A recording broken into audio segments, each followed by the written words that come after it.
Welcome, fierce souls, to a world where dominance meets its match and destiny cannot be denied. Meet Kieran Blackthorne, an alpha who rules his world with an iron fist and commands respect with a single glance. For 8 years, he's led the Shadow Ridge Pack with unwavering authority, his word absolute, his power unquestioned. Every wolf bows to his will. Every enemy trembles at his name. Every woman falls under his spell, until fate delivers him a mate he can't control. Tonight, everything changes. Tonight, the Alpha King meets the one woman who will never kneel, and in her defiance, he'll discover something far more intoxicating than submission, a partner worthy of his strength, a queen fierce enough to rule beside him. Some bonds cannot be broken. Some hearts cannot be tamed. And some alphas must learn that true power isn't taken, it's earned. Let the hunt begin. Chapter 1. The mahogany conference table gleamed under the crystal chandelier, its polished surface reflecting the tension that crackled through the air like lightning before a storm. Kieran Blackthorne sat at the head of the table, his massive frame filling the leather chair with predatory grace. 6 feet 4 inches of pure dominance, broad shoulders straining against his black suit jacket, dark hair perfectly styled despite the late hour. His steel-gray eyes, the color of storm clouds, swept over the 12-pack elders seated before him, each one averting their gaze in automatic submission. The Morrison pack thinks they can encroach on our eastern territories. Kieran's voice cut through the silence like a blade, deep, commanding, absolutely certain. They're mistaken. Elder Thomas, the most senior of the council at 73, cleared his throat nervously. Even after decades of serving the Blackthorne lineage, he still felt his wolf submit in the presence of their alpha. Alpha, perhaps we should consider negotiation first. The Morrison pack has been reasonable in the past. Kieran's gaze locked onto the older man, and Thomas immediately dropped his eyes to the table. The temperature in the room seemed to drop several degrees. Negotiation. Kieran leaned back in his chair, the leather creaking under his weight. A smile played at the corners of his mouth, not warm, not kind, but the smile of a predator who'd just been offered entertainment. Tell me, Thomas, what exactly do we have to negotiate? They want our land. I want them to understand the consequences of that desire. Of course, Alpha, Thomas stammered. I merely thought. You thought wrong.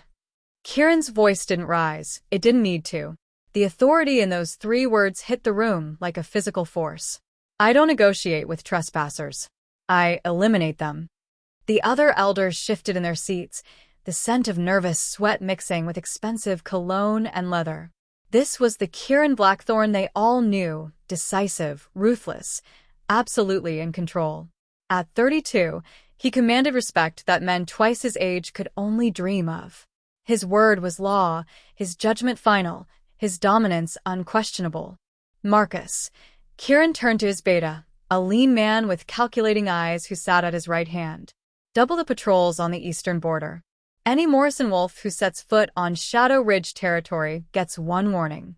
The second time. He let the threat hang in the air, unfinished, but perfectly understood. Understood, Alpha. Marcus nodded, already pulling out his phone to relay the orders. Now, Kieran's gaze swept the table again. Is there any other business that requires my attention tonight?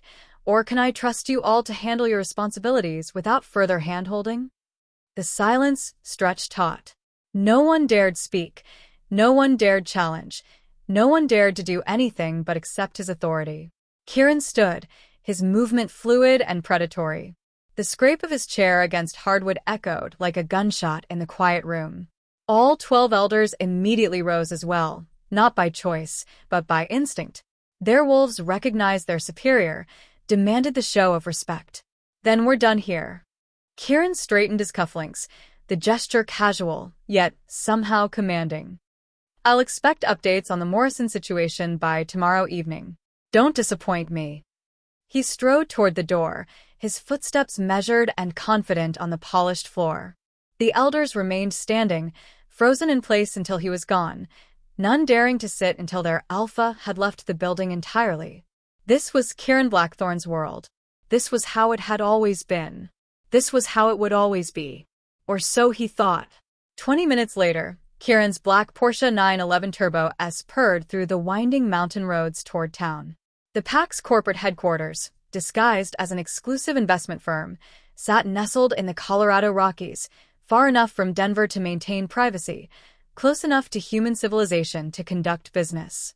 Shadow Ridge Pack had built an empire on both legitimate investments and the kind of influence that only supernatural beings could wield.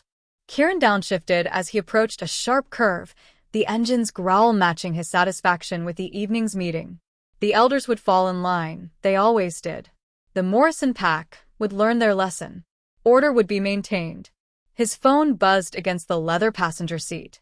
Marcus's name flashed on the screen. Yes.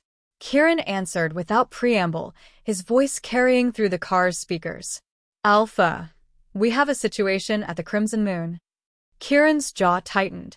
The Crimson Moon was Shadow Ridge's nightclub in downtown Boulder, neutral territory where pack members could unwind and humans could remain blissfully unaware of the supernatural predators dancing among them. It was also Marcus's responsibility. What kind of situation? A woman. She's causing problems. Kieran almost smiled. In his world, women fell into two categories, those who submitted to his dominance and those who pretended to resist before ultimately surrendering. Both types bored him. Handle it, he said curtly. That's what I pay you for. I've tried, Alpha. She's not responding to normal persuasion. Something in Marcus's tone made Kieran slow the car. In 8 years as his beta, Marcus had never sounded uncertain. Frustrated, angry, even intimidated, but never uncertain. Explain. She walked into VIP uninvited. When security approached, she told them she was waiting for someone. When they tried to escort her out, Marcus paused. She didn't move. Not couldn't move, wouldn't move. And when Jake put his hand on her arm, Jake Morrison was their head of security, 6'6", 280 pounds of muscle and attitude. He could move a mountain, if necessary. What happened, Marcus? She looked at him, just looked at him, and Jake stepped back. Alpha, I've never seen Jake step back from anyone. Kieran felt something stir in his chest, not concern, but curiosity, intrigue. In his experience, humans who couldn't be intimidated were either incredibly stupid or incredibly dangerous. Occasionally, they were something else entirely. I'm 5 minutes out. He pressed harder on the accelerator, the Porsche responding with a surge of power. Don't let her leave. She's not going anywhere, Alpha. She says she's waiting for you. The line went dead. Kieran stared at the phone for a moment, his mind racing. No one waited for him without an appointment. No one entered his territory without permission. No one commanded his attention without earning it first. Whoever this woman was, she was about to learn exactly why Kieran Blackthorne was the most feared alpha in the Rocky Mountain region. The Porsche ate up the remaining miles to town, its headlights cutting through the mountain darkness like twin blades. Kieran's hands gripped the steering wheel with controlled strength, his mind already cataloging potential threats and responses. 8 years of absolute authority had taught him to expect challenge from rival alphas, ambitious betas, and territorial disputes. But never from a lone woman in his own club. His wolf stirred restlessly beneath his skin, drawn by the mystery and the implied challenge. Kieran had always prided himself on his control, over his pack, his business, his wolf, himself. Control was power, and power was everything. As he pulled into the VIP parking section behind the Crimson Moon, Kieran caught sight of Marcus pacing near the club's back entrance. His beta's usual composed demeanor had cracked, revealing the agitation beneath. Report, Kieran commanded as he stepped out of the car, his presence immediately shifting the atmosphere. Even the night seemed to grow quieter around him. She's been here for 30 minutes, Marcus said, falling into step beside his alpha as they approached the entrance. Walked past the line, past security, straight to the VIP section like she owned the place. When questioned, she gave one answer. I'm here to see Kieran Blackthorne. Kieran paused at the door, one hand on the brushed steel handle. She used my full name? Yes, Alpha. And when Jake tried to remove her, Marcus shook his head. I don't know how to explain it. She didn't fight, didn't argue, didn't cause a scene. She just refused. Like gravity itself wouldn't make her move. Through the door's small window, Kieran could see into the VIP lounge. The space was dimly lit, all black leather and dark wood, designed for privacy and exclusivity. Several pack members occupied the booth seating, their conversations notably quieter than usual. And there, at the bar, sat a figure that made his wolf go absolutely still. Even from behind, even in the low light, she commanded attention. Auburn hair fell in waves to the middle of her back, catching the amber glow of the pendant lights. She wore a simple black dress, nothing flashy, nothing obviously seductive, yet every line of her body spoke of confidence and grace. Her posture was straight but relaxed, like a queen holding court in a foreign land. She turned slightly, reaching for what appeared to be a glass of water, and Kieran caught his first glimpse of her profile. High cheekbones, a stubborn jawline, lips that promised either heaven or hell, depending on her mood. Has she said anything else? Kieran asked, unable to look away. Only that she's patient. She'll wait as long as necessary. Kieran's wolf prowled beneath his skin, every instinct screaming contradictory commands. Eliminate the threat. Investigate the mystery. Claim what was clearly meant to be claimed. The confusion was unusual. Kieran Blackthorne was not a man who experienced confusion. He pushed through the door with decisive force, Marcus close behind. The VIP lounge fell silent as soon as he entered. Conversations died mid-sentence, laughter cut off abruptly.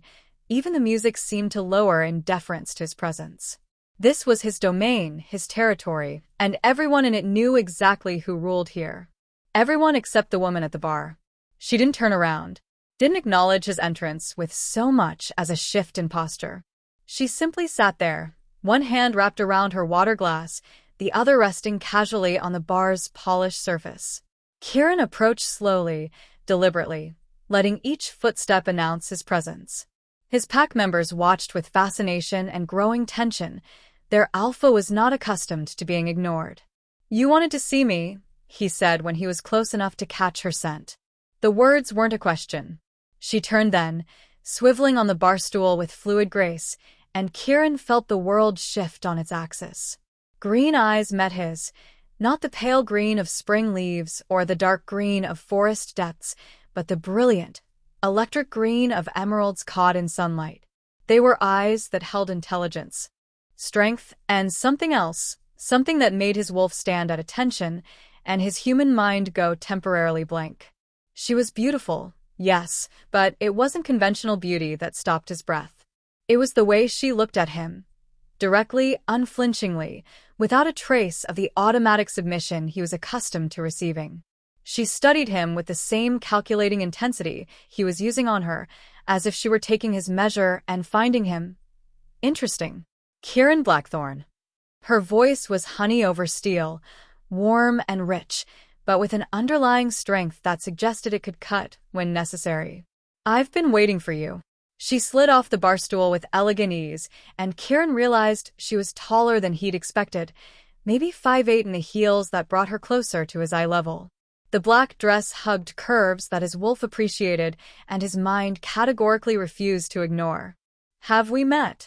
The question came out rougher than he'd intended.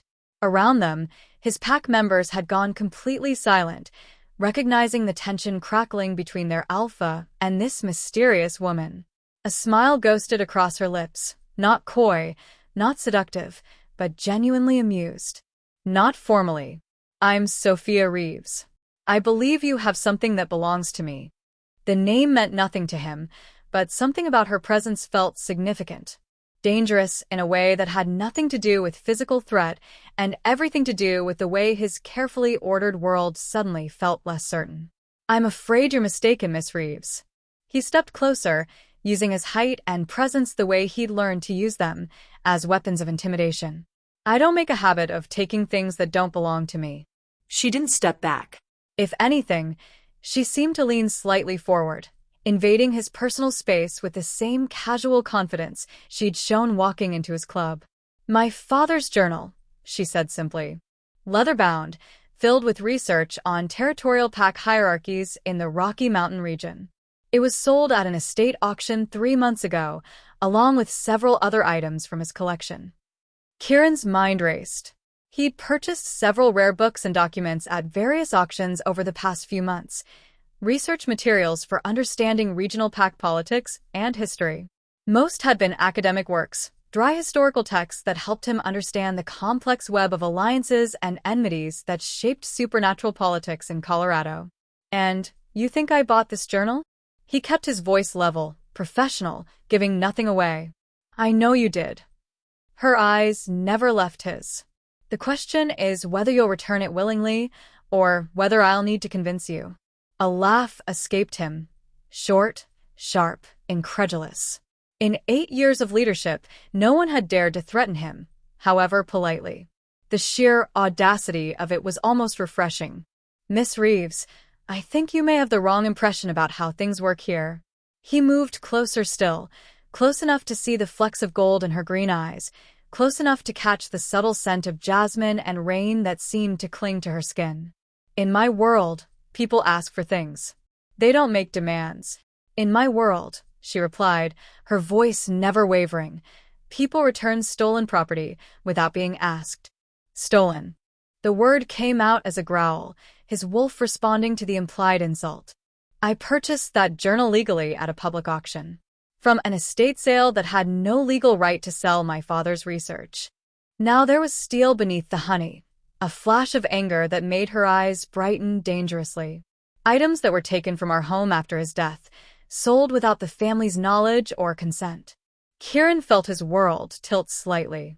He'd assumed she was some opportunistic treasure hunter or perhaps a rival pack member trying to gain access to sensitive information.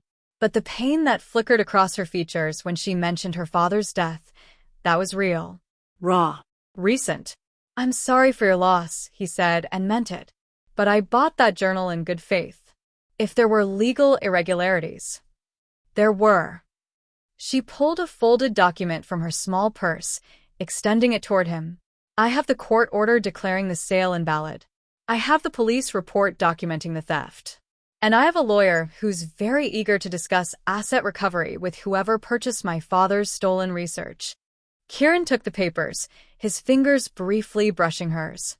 The contact sent an unexpected jolt through his system, not just attraction, though there was plenty of that, but something deeper.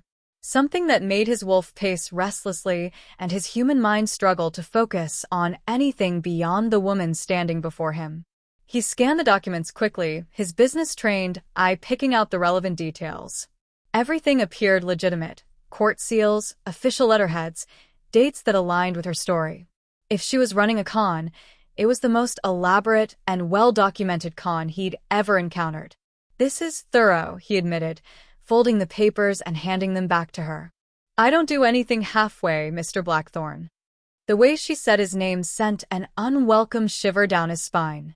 Professional, respectful, but with an undertone that suggested she saw right through his carefully constructed authority to something more personal beneath.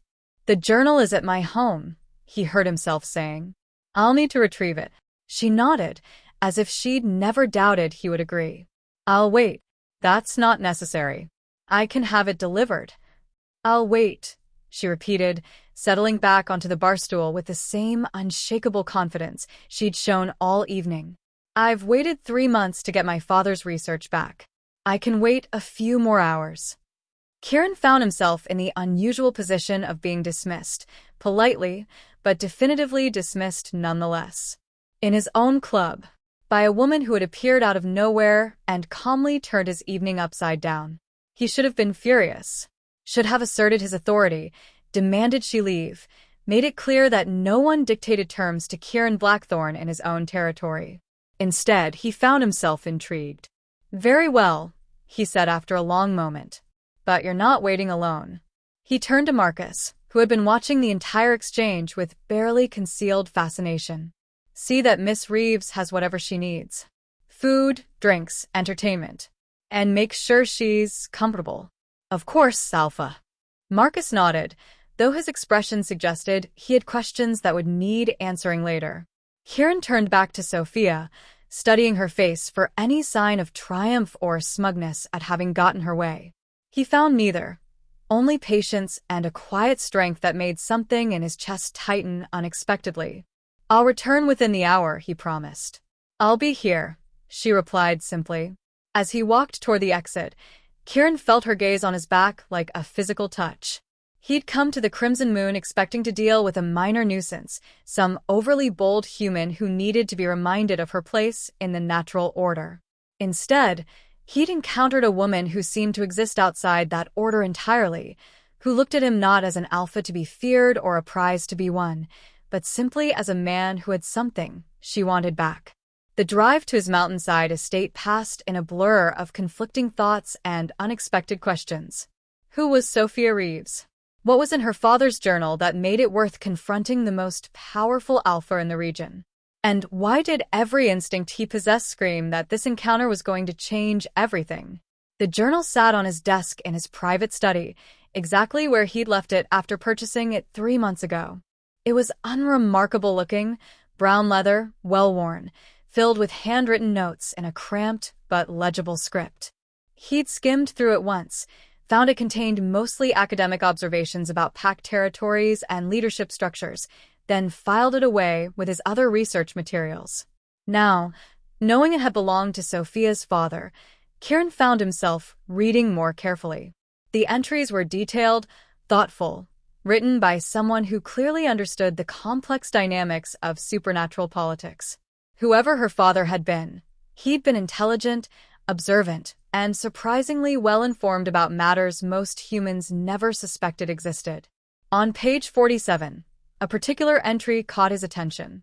The Shadow Ridge Pack represents perhaps the most successful integration of traditional pack hierarchy with modern business structure I've yet encountered. Their alpha, Kieran Blackthorne, has built an empire that operates seamlessly in both human and supernatural spheres. However, such concentrated power inevitably creates vulnerability. Every king needs a queen worthy of the crown, not just for succession, but for balance. Power without partnership becomes tyranny. Dominance without respect becomes oppression. The strongest alpha is one who can share authority without diminishing it. Kieran stared at the page for a long moment, an uncomfortable recognition stirring in his chest.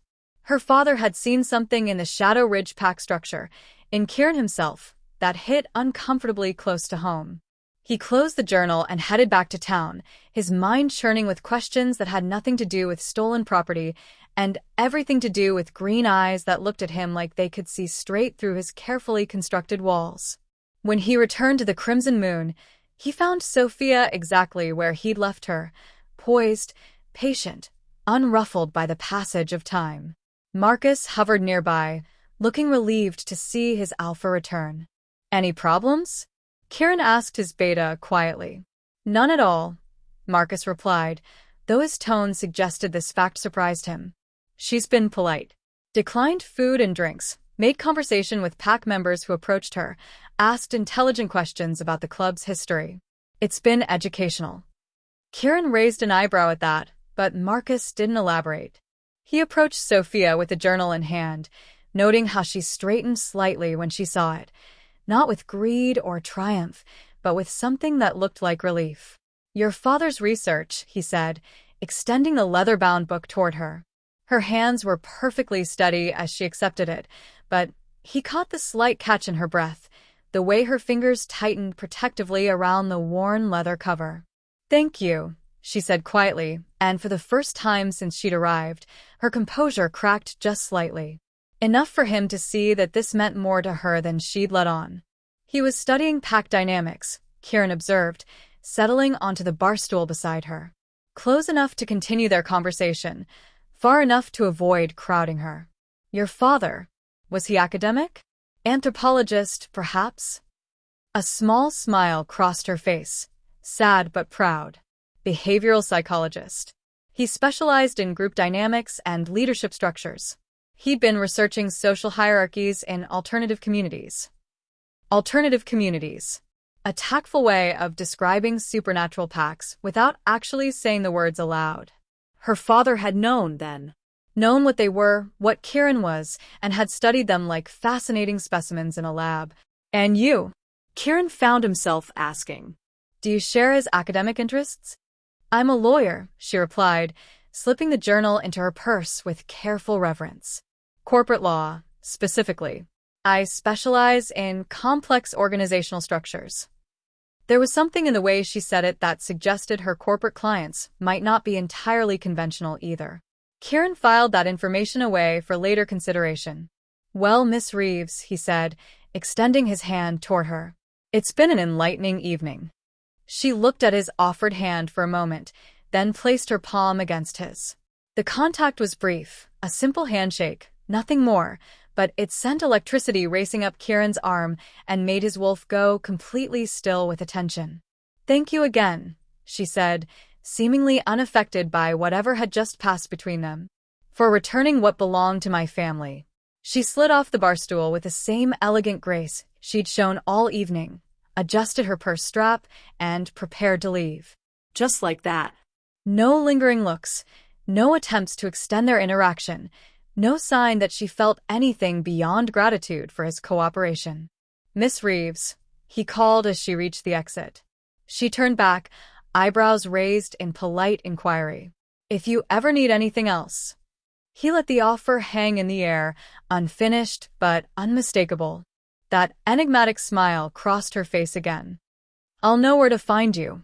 Then she was gone, disappearing through the exit with the same confident stride she'd used to enter his territory, leaving behind only the faint scent of jasmine and rain and the uncomfortable feeling that his carefully ordered world had just shifted in ways he didn't yet understand. Alpha. Marcus appeared at his elbow, voice carefully neutral. Should we what? Kieran's gaze remained fixed on the door she'd just walked through. Monitor her? Run background checks. Standard security protocols for unknown contacts. Kieran considered the question. Standard protocol would indeed dictate investigating anyone who appeared out of nowhere, claimed knowledge of pack business, and managed to command his personal attention for an entire evening. But something about treating Sophia Reeves as a potential security threat felt wrong. No, he said finally. Let her go. Marcus nodded, though his expression suggested he had reservations about that decision. Of course, Alpha. As the night wound down and the club gradually emptied, Kieran found himself unable to shake the memory of green eyes that had looked at him without fear, without submission, without any of the reactions he'd come to expect from both humans and supernatural beings. For the first time in 8 years of absolute authority, someone had entered his world, gotten what they wanted from him, and left entirely on their own terms. And for reasons he couldn't begin to understand, Kieran Blackthorne found that he wanted to see her do it again.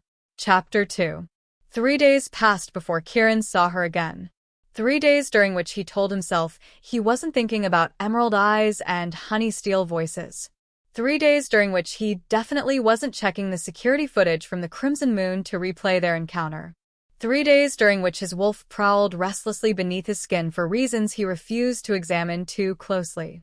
He was reviewing quarterly profit reports in his downtown office when Marcus knocked on the heavy oak door of his private suite. Enter, Kieran commanded without looking up from the financial projections spread across his mahogany desk. Alpha, we have a situation. Marcus's tone carried the same careful neutrality he'd used 3 nights ago, which immediately commanded Kieran's full attention. What kind of situation? Kieran leaned back in his leather chair, steel-gray eyes focusing sharply on his beta's face. Sophia Reeves is in the building. The words hit Kieran like a physical blow. His wolf went from restless to predatory alert in an instant, every muscle in his body coiling with sudden tension. He forced himself to remain seated, to keep his expression neutral, even as his pulse kicked up several notches. Where? The question came out rougher than he'd intended. Reception. She's asking to see you. Marcus paused, studying his alpha's face with a keen awareness that came from 8 years of reading Kieran's moods. She says it's about her father's research. Kieran's jaw tightened. He'd returned the journal. Their business was concluded. Yet here she was, back in his territory, asking for another meeting. The smart thing would be to have Marcus handle whatever questions she had. The safe thing would be to maintain distance from a woman who had already proven capable of disrupting his carefully ordered world. Instead, he found himself standing, smoothing his charcoal suit jacket and checking his reflection in the window that overlooked downtown Boulder. "Send her up," he said, ignoring the knowing look that crossed Marcus's face. "Of course, Alpha. Should I stay?" No. The answer came too quickly, too definitively. Kieran modulated his tone. "I can handle one human woman, Marcus." Marcus nodded, though his expression suggested he had doubts about exactly who would be handling whom. "I'll be in my office if you need anything." After his beta left, Kieran moved to the window, ostensibly reviewing the city spread out below but actually trying to understand why his wolf was practically vibrating with anticipation. In 8 years of leadership, he'd never reacted this strongly to anyone, supernatural or human, ally or enemy, male or female. The soft chime of his private elevator announced her arrival. Kieran turned from the window, arranging himself behind his desk in a position of authority and control. When the elevator doors opened and Sophia Reeves stepped into his office, he felt his carefully constructed composure waver. Today she wore a deep burgundy blazer over a cream silk blouse, paired with a charcoal pencil skirt that hugged her curves in ways that made his wolf appreciate human fashion. Her auburn hair was pulled back in a low chignon that exposed the elegant line of her neck, and those impossible green eyes swept his office with the same calculating assessment she'd used on him 3 nights ago. "Mr. Blackthorne," she said, approaching his desk with confident strides. "Thank you for seeing me. Miss Reeves." He gestured to one of the leather chairs positioned in front of his desk. "Please sit." She settled into the chair with fluid grace, crossing her legs and folding her hands in her lap. The movement was entirely professional, yet somehow managed to draw his attention to the smooth line of her calves and the way her skirt rode up just slightly on her thighs. "Focus," he commanded himself. This is a business meeting. "You mentioned your father's research," Kieran said, leaning back in his chair and steepling his fingers. "I thought we had resolved that matter." "We did." Her smile was warm but held an edge he couldn't quite define. "However, reading through his journal has raised some questions." "What kind of questions?" Instead of answering immediately, Sophia reached into her briefcase and withdrew a manila folder. She placed it on his desk and slid it toward him with deliberate precision. "My father wasn't just studying pack dynamics as an academic exercise, Mr. Blackthorne. He was documenting them for a specific purpose." Kieran opened the folder, his business-trained mind immediately cataloging what he saw: legal documents, corporate filings, property records, financial statements. All of them bearing the letterhead of Morrison and Associates, a name that made his wolf go absolutely still with attention. "Morrison," he said quietly, the pieces clicking into place with uncomfortable clarity. "Morrison," she confirmed, "as in the Morrison pack that's been encroaching on your eastern territories." Kieran's eyes snapped up to meet hers, finding them bright with intelligence and something that might have been satisfaction at having surprised him. "My father spent 3 years documenting the business practices and territorial expansion patterns of supernatural organizations throughout Colorado," Sophia continued, her voice professionally neutral despite the bombshell she'd just dropped. "The Morrison pack was his primary case study. Your father was working for them. It wasn't a question. My father was building a case against them." Her voice sharpened with barely controlled anger. "Theodore Morrison hired him to provide anthropological consultation on organizational restructuring.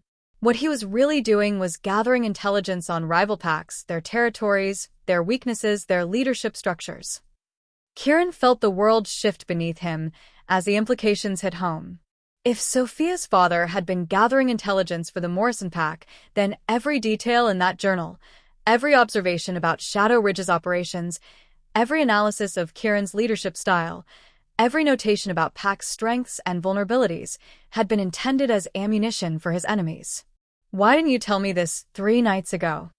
His voice carried a dangerous edge that would have sent most people scrambling for the exit. Sophia didn't even flinch.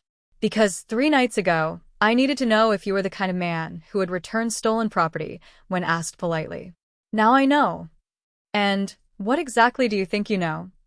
She leaned forward slightly, and Kieran caught that subtle scent of jasmine and rain that seemed to follow her everywhere. I know that you could have refused to give me the journal. You could have had me thrown out of your club, investigated, intimidated, or worse. Instead, you listened to my evidence, verified my claims, and returned my father's property because it was the right thing to do. That proves nothing except basic decency. Mr. Blackthorne, her voice softened with something that might have been affection, you're the most powerful alpha in the Rocky Mountain region. You command absolute loyalty from your pack, fear from your enemies, and respect from the supernatural community at large. Basic decency is not a requirement for men in your position, it's a choice. The compliment hit him harder than it should have, coming from a woman who had no reason to flatter him and every reason to be wary of his power. What do you want, Miss Reeves? He asked bluntly. I want to help you destroy Theodore Morrison. The words hung in the air between them, loaded with promise and danger in equal measure. Kieran studied her face, looking for any sign of deception or hidden agenda.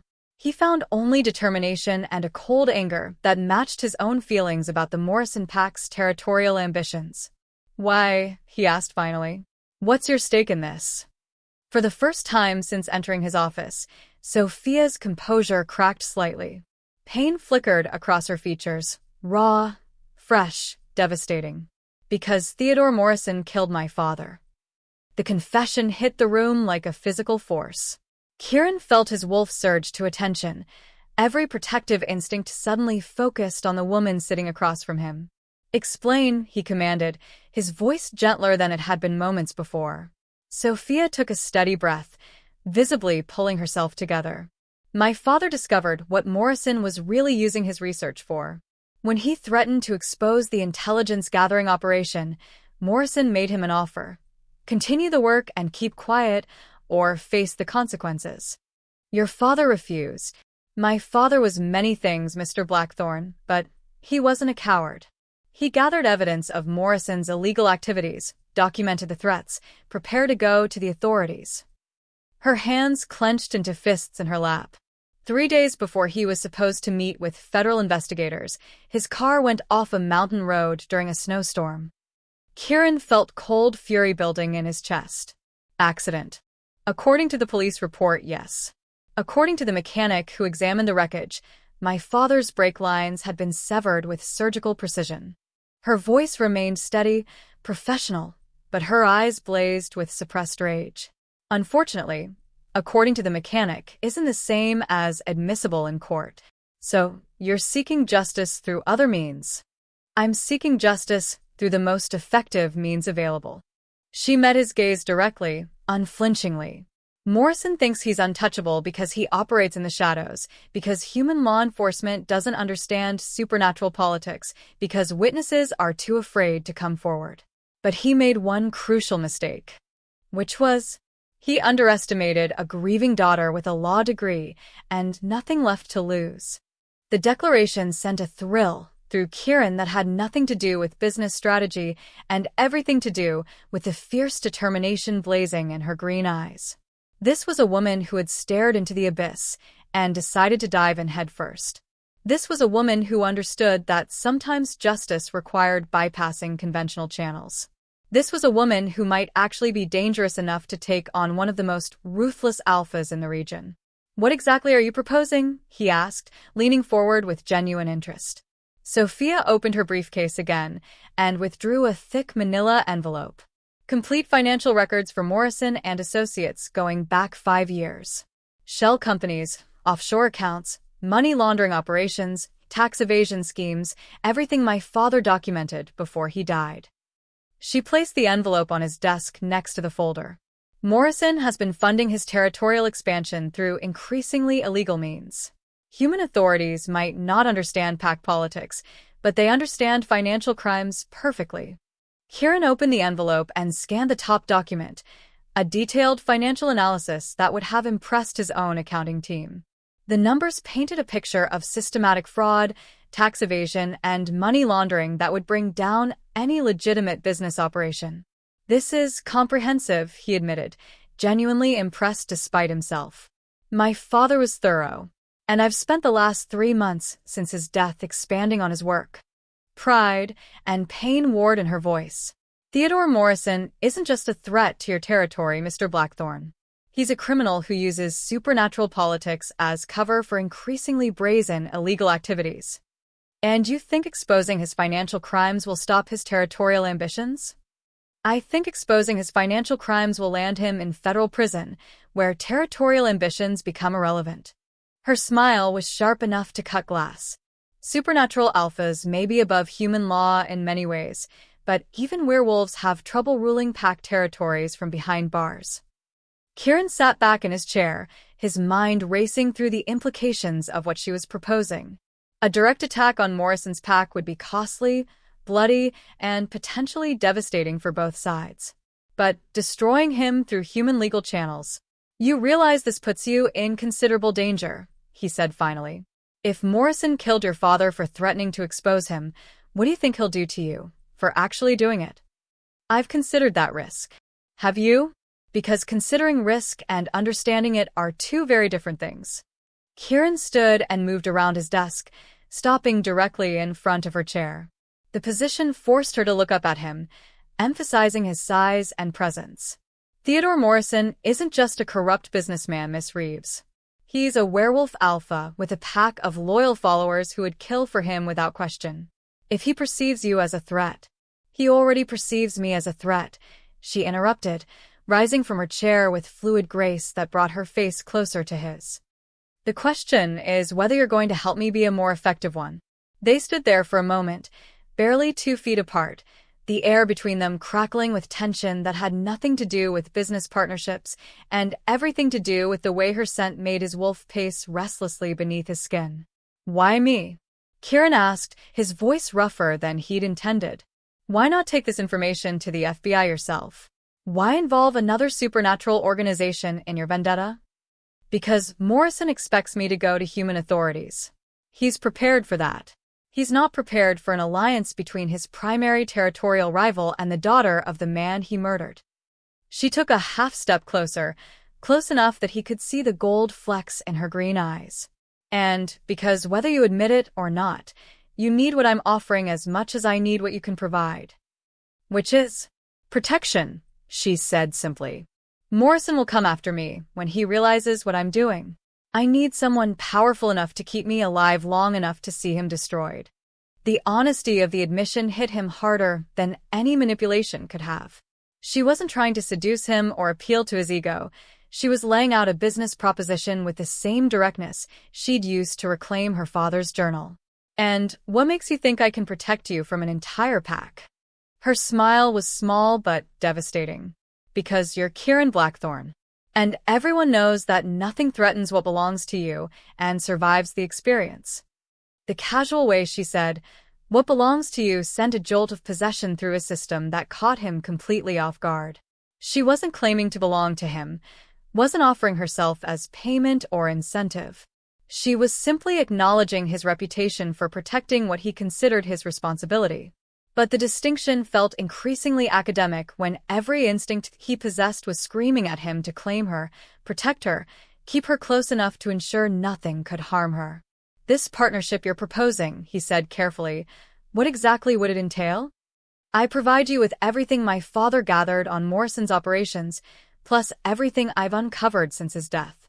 Financial records, territorial intelligence, pack hierarchy details, business vulnerabilities. In exchange, you provide me with security and access to alternative investigative resources. Alternative investigative resources? Mr. Blackthorne, your pack includes former military personnel, ex-law enforcement, security specialists, and individuals with skills that don't appear on any resume.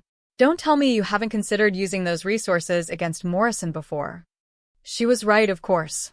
Kieran had been contemplating various approaches to the Morrison problem for months, ranging from formal territorial challenges to more creative solutions. Having access to detailed intelligence about Morrison's operations would make any approach significantly more effective. If I agree to this partnership, he said slowly, you would need to understand that your safety becomes my responsibility. That means you follow my security protocols, accept my protection detail, and don't take unnecessary risks without consulting me first. Something flickered in her eyes. Not fear or resentment, but what looked like relief. I can live with those terms. Can you? Because I get the impression you're not accustomed to having your independence curtailed.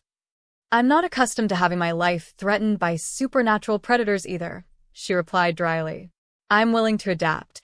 Kieran found himself studying her face, looking for any sign that she truly understood what she was asking for. Protection from his pack meant integration into his world, a world where dominance hierarchies weren't corporate structures, but matters of life and death, where loyalty was absolute and betrayal was fatal. There's something else you should understand, he said, his voice dropping to the low, commanding tone that made his pack members stand at attention. If you enter into this partnership with me, you enter into my world completely. My pack, my territory, my rules. Can you handle that level of oversight? The challenge in his voice was deliberate. He expected her to back down, to reconsider, to show some sign of the intimidation that most humans felt when confronted with the reality of supernatural authority. Instead, she stepped closer, close enough that he could feel the warmth radiating from her skin, close enough that his wolf went absolutely still with attention. Mr. Blackthorne, she said softly, her voice carrying its own quiet authority, I've spent 3 months planning to destroy one of the most dangerous alphas in Colorado. Do you really think I'm afraid of following a few rules? The words sent heat racing through his system, not just arousal, though there was plenty of that, but something deeper. Respect. Admiration. The recognition that he was looking at a woman who was as dangerous in her own way as any supernatural predator. Very well, he said, extending his hand toward her. Partners. She looked at his offered hand for a moment, then placed her palm against his. The contact was electric, not just the brief handshake they'd shared 3 nights ago, but a sustained connection that sent awareness racing through every nerve ending in his body. Partners, she agreed, her fingers tightening around his. Neither of them moved to break the contact. Kieran found himself studying the way her hand felt in his, smaller than his own but strong, confident, completely steady despite the dangerous game she was proposing to play. There's one more thing, he said, still holding her hand, still caught in the intensity of her gaze. Which is, Morrison isn't going to wait for us to build a case against him. The moment he realizes you have your father's research, he'll escalate his timeline for whatever he's planning. What do you think he's planning? A direct challenge for Shadow Ridge territory. Soon. Kieran's jaw tightened with grim certainty. Your father's intelligence was the final piece he needed to identify our vulnerabilities. Now that you've reclaimed it, he'll have to move without that advantage, Sophia finished, understanding immediately. Which means he'll take bigger risks, make more aggressive moves. Exactly. Which means this partnership just became significantly more dangerous for both of us. She nodded, her expression serious, but unafraid. Then we'd better move fast. As if summoned by the tension in the room, Kieran's phone buzzed with an incoming call. Marcus's name flashed on the screen, and Marcus never called during private meetings unless it was urgent. Excuse me, Kieran said, releasing Sophia's hand reluctantly. Blackthorne. Alpha, we have a problem. Marcus's voice carried through the phone speaker, tight with controlled alarm. Morrison pack scouts were spotted on the eastern border 20 minutes ago. They retreated when our patrols approached, but they left something behind. What kind of something? A formal challenge. Traditional format, sealed with Morrison's personal mark. Kieran felt ice form in his veins. A formal challenge was the supernatural equivalent of a declaration of war, ritualistic, binding, and utterly without mercy for the losing side. Timeline, he asked, his voice deadly calm. 7 days. Standard terms. Alpha versus Alpha. Winner takes all territorial rights. 7 days. Not weeks or months to prepare, not time to gather intelligence or build strategic advantages. 7 days to prepare for a fight that would determine the future of both packs. Understood. I'll be there in 30 minutes. Kieran ended the call and looked at Sophia, who had gone pale but alert during the conversation. That was about Morrison, wasn't it? She asked. Theodore Morrison just formally challenged me for control of Shadow Ridge territory, Kieran said grimly. We have 7 days to prepare for a fight that will determine whether your father's killer gets everything he's been working toward. Or whether he gets exactly what he deserves, Sophia replied, her voice steady despite the magnitude of what they were facing. Kieran felt something shift in his chest. Admiration, respect, and a fierce protectiveness that had nothing to do with business partnerships and everything to do with the woman standing before him. Miss Reeves, he said formally, I believe this partnership just became a matter of mutual survival. Then we'd better make sure we survive it, she replied, meeting his gaze with unwavering determination. As Kieran prepared to leave for Shadow Ridge headquarters, he found himself thinking that 7 days had never seemed like such a short time, or such an eternity. 7 days to prepare for the fight of his life, with a woman who had already proven capable of turning his world upside down standing firmly at his side. The hunt was about to begin. And for the first time in his life, Kieran Blackthorne wasn't entirely certain who was the predator and who was the prey. Chapter 3. The Shadow Ridge compound buzzed with controlled chaos when Kieran's Porsche roared through the security gates 25 minutes later. Sophia sat in the passenger seat, her hands folded calmly in her lap despite the fact that she was about to enter the heart of werewolf territory during what amounted to a declaration of war. Pack members moved with purpose across the sprawling grounds, some heading toward the training facilities, others emerging from the communications center with grim expressions. The scent of adrenaline and determination hung heavy in the mountain air, mixed with the primal musk that always intensified when wolves prepared for battle. Second thoughts? Kieran asked as he pulled into his reserved parking space near the main lodge. Only about wearing heels to a war council, Sophia replied, glancing down at her burgundy pumps. I wasn't exactly dressed for this when I came to your office. Despite the gravity of their situation, Kieran found himself almost smiling. Most humans would be terrified to set foot in a werewolf stronghold under normal circumstances, let alone during preparations for an alpha challenge. Yet here she was, worrying about appropriate footwear. I'll have someone find you something more practical, he said, stepping out of the car and moving around to open her door, a gesture of courtesy that felt natural despite his usual disregard for such formalities. Thank you. She accepted his offered hand, the brief contact sending that now familiar jolt of electricity through his system. Though I should warn you, I'm not exactly the combat boots type. We'll work with what we have, Kieran replied, leading her toward the lodge's imposing entrance. Right now, your brain is more valuable than your feet. The main lodge rose before them like something from a bygone era. Massive timber construction, soaring ceilings, and windows that offered commanding views of the surrounding peaks. It was designed to impress and intimidate in equal measure, a physical manifestation of Shadow Ridge Pack's power and permanence. Pack members paused in their activities as Kieran approached, offering respectful nods and murmured greetings of Alpha.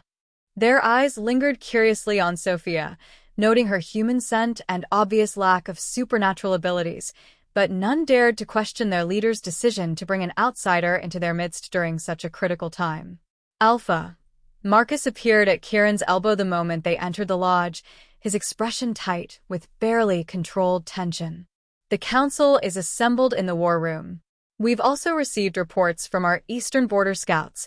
Morrison's forces are mobilizing faster than anticipated. How fast? Kieran's voice carried the deadly calm that his pack had learned to associate with imminent violence. Initial intelligence suggests he'll have 50 wolves in position by tomorrow night. Full combat readiness within 48 hours. Kieran felt his jaw clench. A traditional alpha challenge was supposed to be exactly that, alpha versus alpha, with minimal pack involvement. Morrison was clearly preparing for something far more comprehensive than a ritual combat. He's planning to violate the terms, Sophia said quietly, her lawyer's mind immediately grasping the implications. A formal challenge with this level of pack mobilization isn't about honor or tradition, it's about conquest. Agreed, Kieran replied, his respect for her tactical intelligence growing by the minute. Which means we prepare for war, not a duel. He turned to Marcus. Double all security protocols. I want patrols on 8-hour rotations, ammunition counts verified, and all non-essential personnel moved to the safe house in Denver. Also, he paused, considering, prepare the guest suite in the north wing. Marcus's eyebrows rose slightly. For Miss Reeves? Miss Reeves will be staying here until this situation is resolved, Kieran said firmly, using the tone that brooked no argument. Her safety is now a pack priority. Of course, Alpha.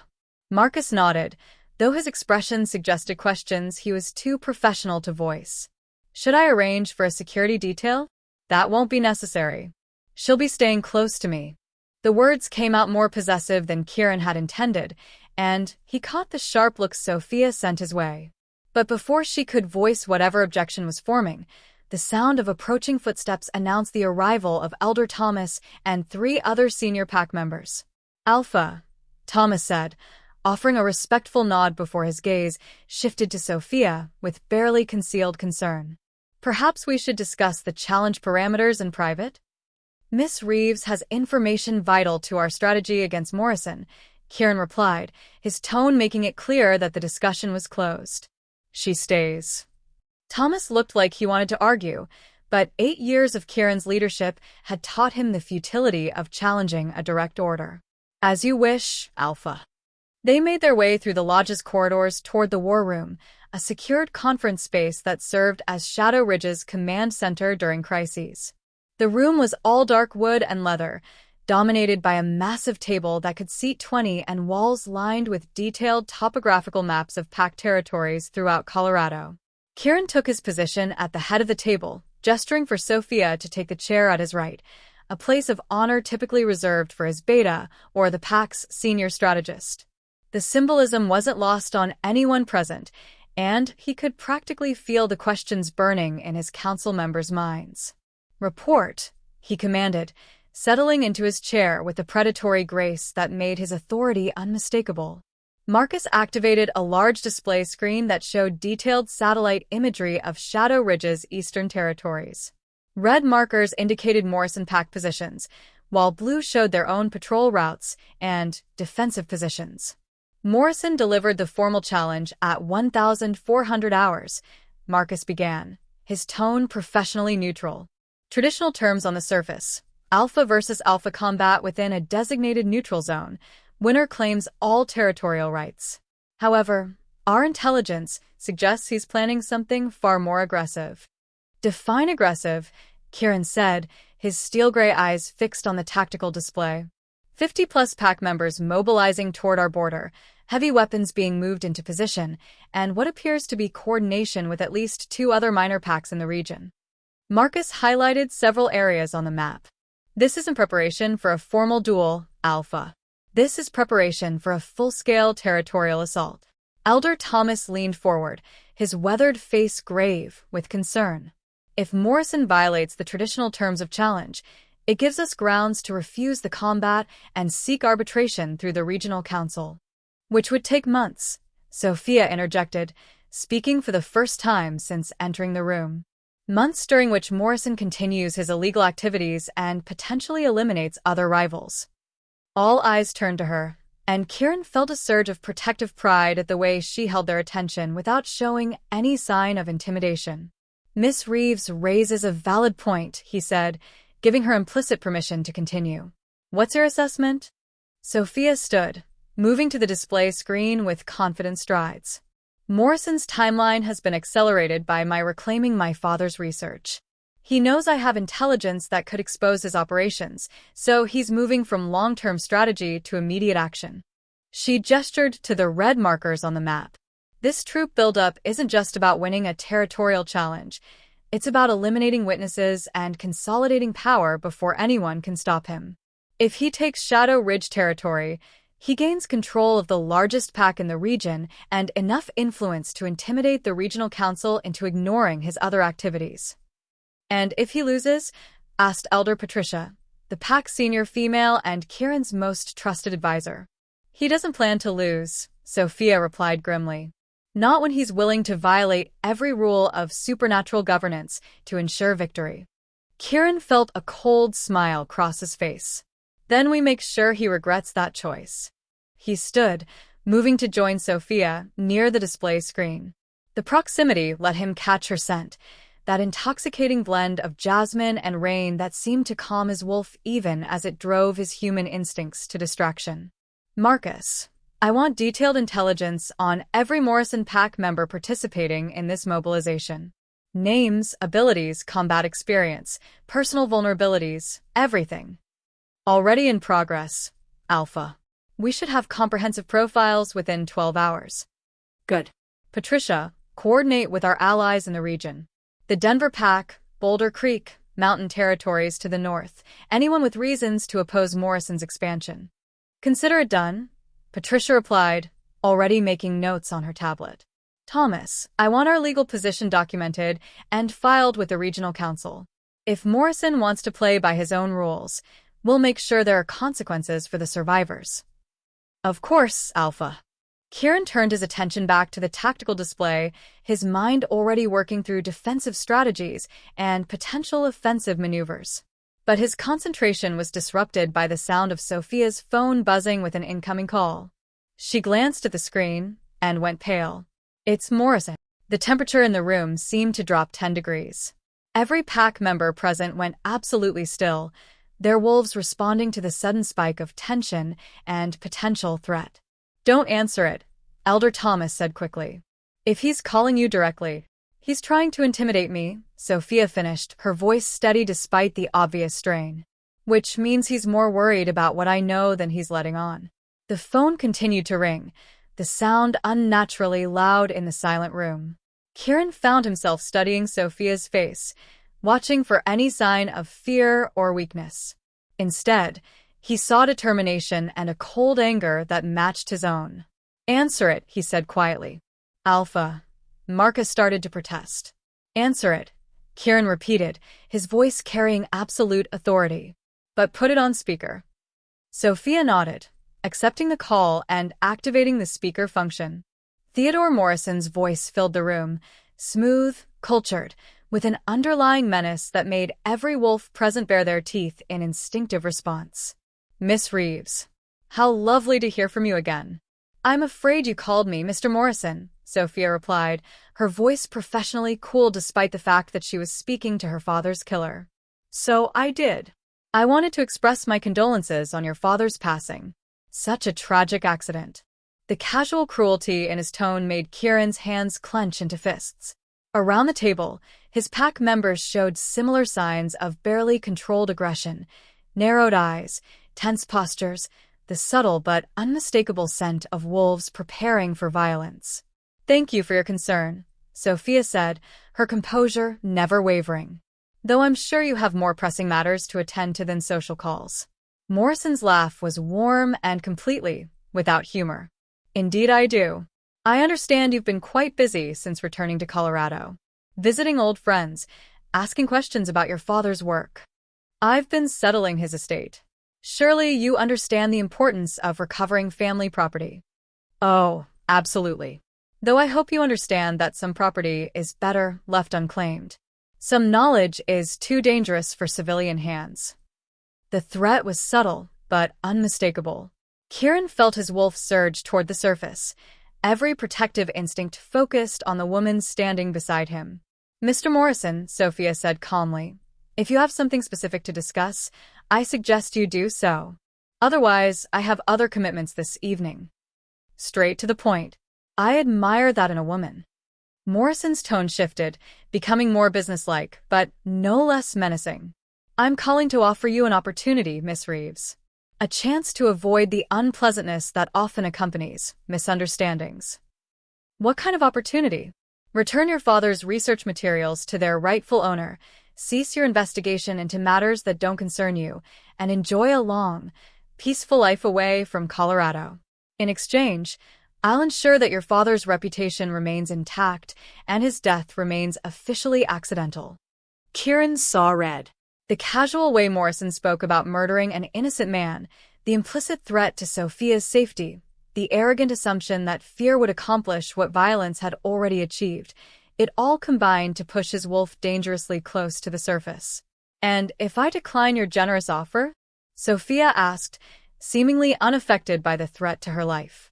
Then I'm afraid you'll discover that mountain roads can be quite treacherous, especially for young women traveling alone. The silence that followed Morrison's words was absolute and deadly. Kieran could hear his own heartbeat, could smell the mixture of rage and protective fury radiating from every pack member in the room. "Mr. Morrison," Sophia said finally, her voice carrying a new edge that made Kieran look at her with fresh appreciation. "You seem to be under the impression that I'm still the grieving daughter you can intimidate into silence. Allow me to correct that misconception." She moved closer to the phone, her posture shifting from professional to predatory. "I'm no longer investigating my father's death as a private citizen seeking closure. I'm building a federal case against you for murder, racketeering, money laundering, and a dozen other felonies that will put you in prison for the rest of your natural life." Morrison's answering silence was heavy with surprise and growing anger. "Furthermore," Sophia continued, "I'm no longer traveling alone on mountain roads. I'm currently standing in the war room of the Shadow Ridge Pack, surrounded by werewolves who consider threats against me to be threats against their alpha's interests." Kieran felt something fierce and possessive unfurl in his chest. She wasn't just defying Morrison, she was claiming protection from Kieran's pack, acknowledging their partnership in terms that no supernatural being could misunderstand. "You think Blackthorne can protect you?" Morrison's voice had turned ugly, losing all pretense of civility. "He's about to have his hands full with his own survival." "Mr. Morrison," Kieran spoke for the first time, his voice carrying the full weight of his authority and barely leashed violence. "I believe you have something that belongs to me." "And what might that be, Blackthorne?" "An apology," Kieran said softly, the quiet tone somehow more menacing than any shout could have been. "For threatening what is mine." The possessive claim sent shockwaves through the room. Pack members exchanged glances, their expressions ranging from surprise to satisfaction to growing excitement. Their alpha had just publicly claimed protection over the human woman, a declaration that carried serious implications in supernatural society. "Yours?" Morrison's laugh was sharp with genuine amusement. "She's human, Blackthorne. A pretty little academic with delusions of importance. Hardly worthy of an alpha's attention." "That's where you're wrong," Kieran replied, moving to stand directly behind Sophia. Close enough to rest his hands on her shoulders, close enough to make his protection unmistakable. "Miss Reeves has already proven herself more intelligent, more resourceful, and more dangerous than you anticipated. Otherwise, you wouldn't be so eager to eliminate her." He felt Sophia's shoulders tense slightly under his hands, but she didn't pull away from his touch. If anything, she seemed to lean back slightly, accepting his support and protection. "Besides," Kieran continued, his voice dropping to the threatening growl that made even his own pack members step back, "any man who has to murder innocent researchers and threaten grieving daughters is hardly in a position to question anyone else's worthiness." "You'll regret this, Blackthorne," Morrison snarled, his civilized facade finally cracking completely. "Both of you. I gave you a chance to walk away, but you chose to stand with the enemy." "No," Sophia said, her voice steady and determined. "I chose to stand with someone worthy of my trust. Someone who doesn't murder innocent people to protect his secrets." "5 days," Morrison said, his voice cold with promise. 5 days until our formal challenge, and then we'll see how much your trust is worth." The line went dead, leaving the war room in tense silence. Kieran's hands remained on Sophia's shoulders, and he could feel the slight tremor that ran through her now that the immediate confrontation was over. "Well," Elder Patricia said finally, "I think it's safe to say that Morrison considers this a declaration of war." "Good," Kieran replied, his voice still carrying traces of the growl that had marked his conversation with Morrison. "It's about time someone called his bluff." He felt Sophia turn slightly in his grip, tilting her head to look up at him. "Thank you," she said quietly, "for backing me up. For—" she hesitated, searching for words. "For making it clear I'm not alone in this." "You're not," Kieran said simply, his hands tightening slightly on her shoulders. "Morrison just made this personal." "It was already personal," she replied, her green eyes holding his with unwavering intensity. "He killed my father." "Yes." But now he's threatened you. And that, Kieran's voice dropped to a dangerous whisper, makes it something else entirely. The words hung in the air between them, loaded with implication and promise. Around the table, his pack members watched with growing understanding. Their alpha wasn't just protecting a valuable ally. He was protecting someone who had become important to him personally. Alpha. Marcus cleared his throat diplomatically.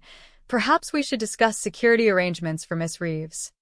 Already decided, Kieran replied, his eyes never leaving Sophia's face. She stays here, in the compound, under pack protection until Morrison is dealt with. I can't just disappear from my life for however long this takes, Sophia protested, though her tone suggested she understood the necessity. You can and you will, Kieran said firmly. Morrison just threatened to kill you, Miss Reeves. I don't make the same mistake twice. What mistake? Underestimating my enemies. His jaw tightened with grim determination. Your father trusted human law enforcement to protect him. Look how that turned out. The harsh truth of it hit her visibly, and Kieran immediately regretted his bluntness.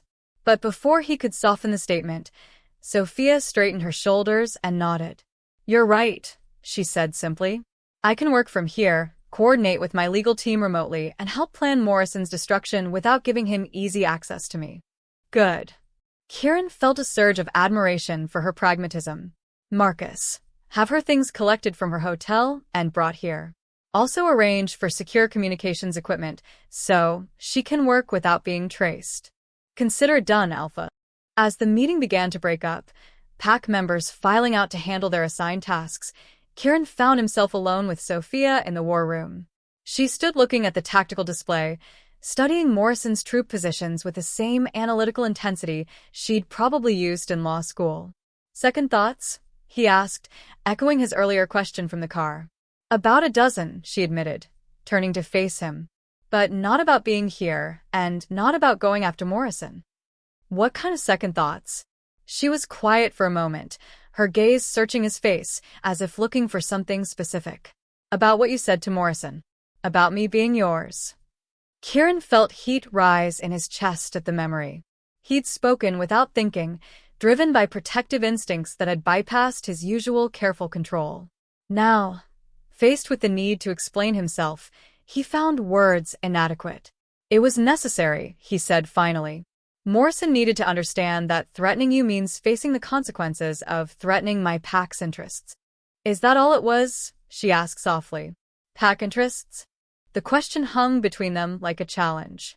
Kieran could have deflected, could have maintained the professional distance that would keep their partnership safely in the realm of business alliance.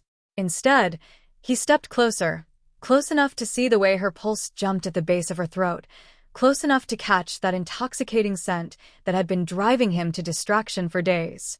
No, he said quietly, his voice rough with honesty. It wasn't. Then what was it? Something I'm not ready to name yet, he admitted. Something that's going to complicate the situation in ways I'm not sure either of us is prepared for. Sophia studied his face for a long moment, her green eyes bright with intelligence and something that might have been relief. Mr. Blackthorne, she said finally, I think this situation was already complicated the moment I walked into your club. Kieran, he corrected automatically. If you're going to be staying here, if we're going to be working this closely together, you should probably use my first name. Kieran, she repeated, and the way she said it, warm, personal, with just a hint of something that made his wolf perk up with interest, sent heat racing through his system. We should get you settled, he said, forcing himself to step back before he did something that would complicate their situation even further. It's been a long day, and tomorrow we start preparing for war. Lead the way, she said, falling into step beside him as they left the war room. As they walked through the lodge's corridors toward the guest wing, Kieran found himself hyper-aware of everything about her.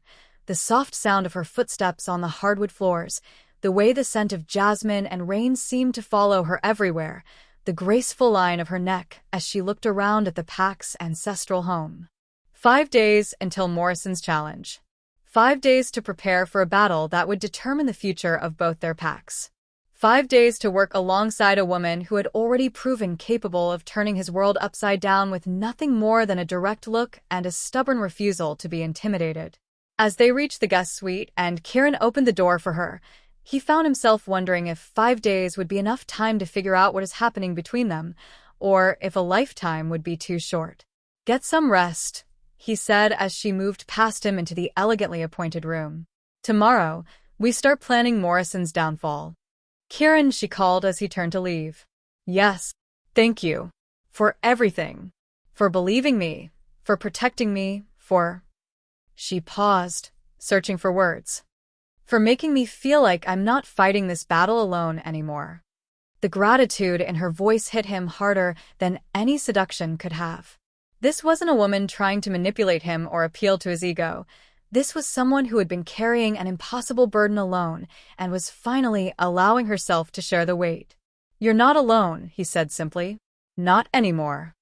As he walked back toward his own quarters, Kieran found himself thinking that Morrison had made a critical error in judgment. He'd assumed that threatening Sophia would drive her away from Shadow Ridge territory, would force her to abandon her quest for justice out of fear for her safety. Instead, he'd driven her directly into the protection of the one alpha powerful enough to stand against him. And in doing so, he'd given Kieran something he'd never had before in 8 years of leadership, a reason to fight that went beyond territory, beyond pack politics, beyond the cold calculations of power and survival. Morrison wanted a war? He was about to get one. And when it was over, Theodore Morrison would learn exactly why some threats should never be made against what Kieran Blackthorne considered his to protect. Chapter 4. Sophia woke to the sound of growling.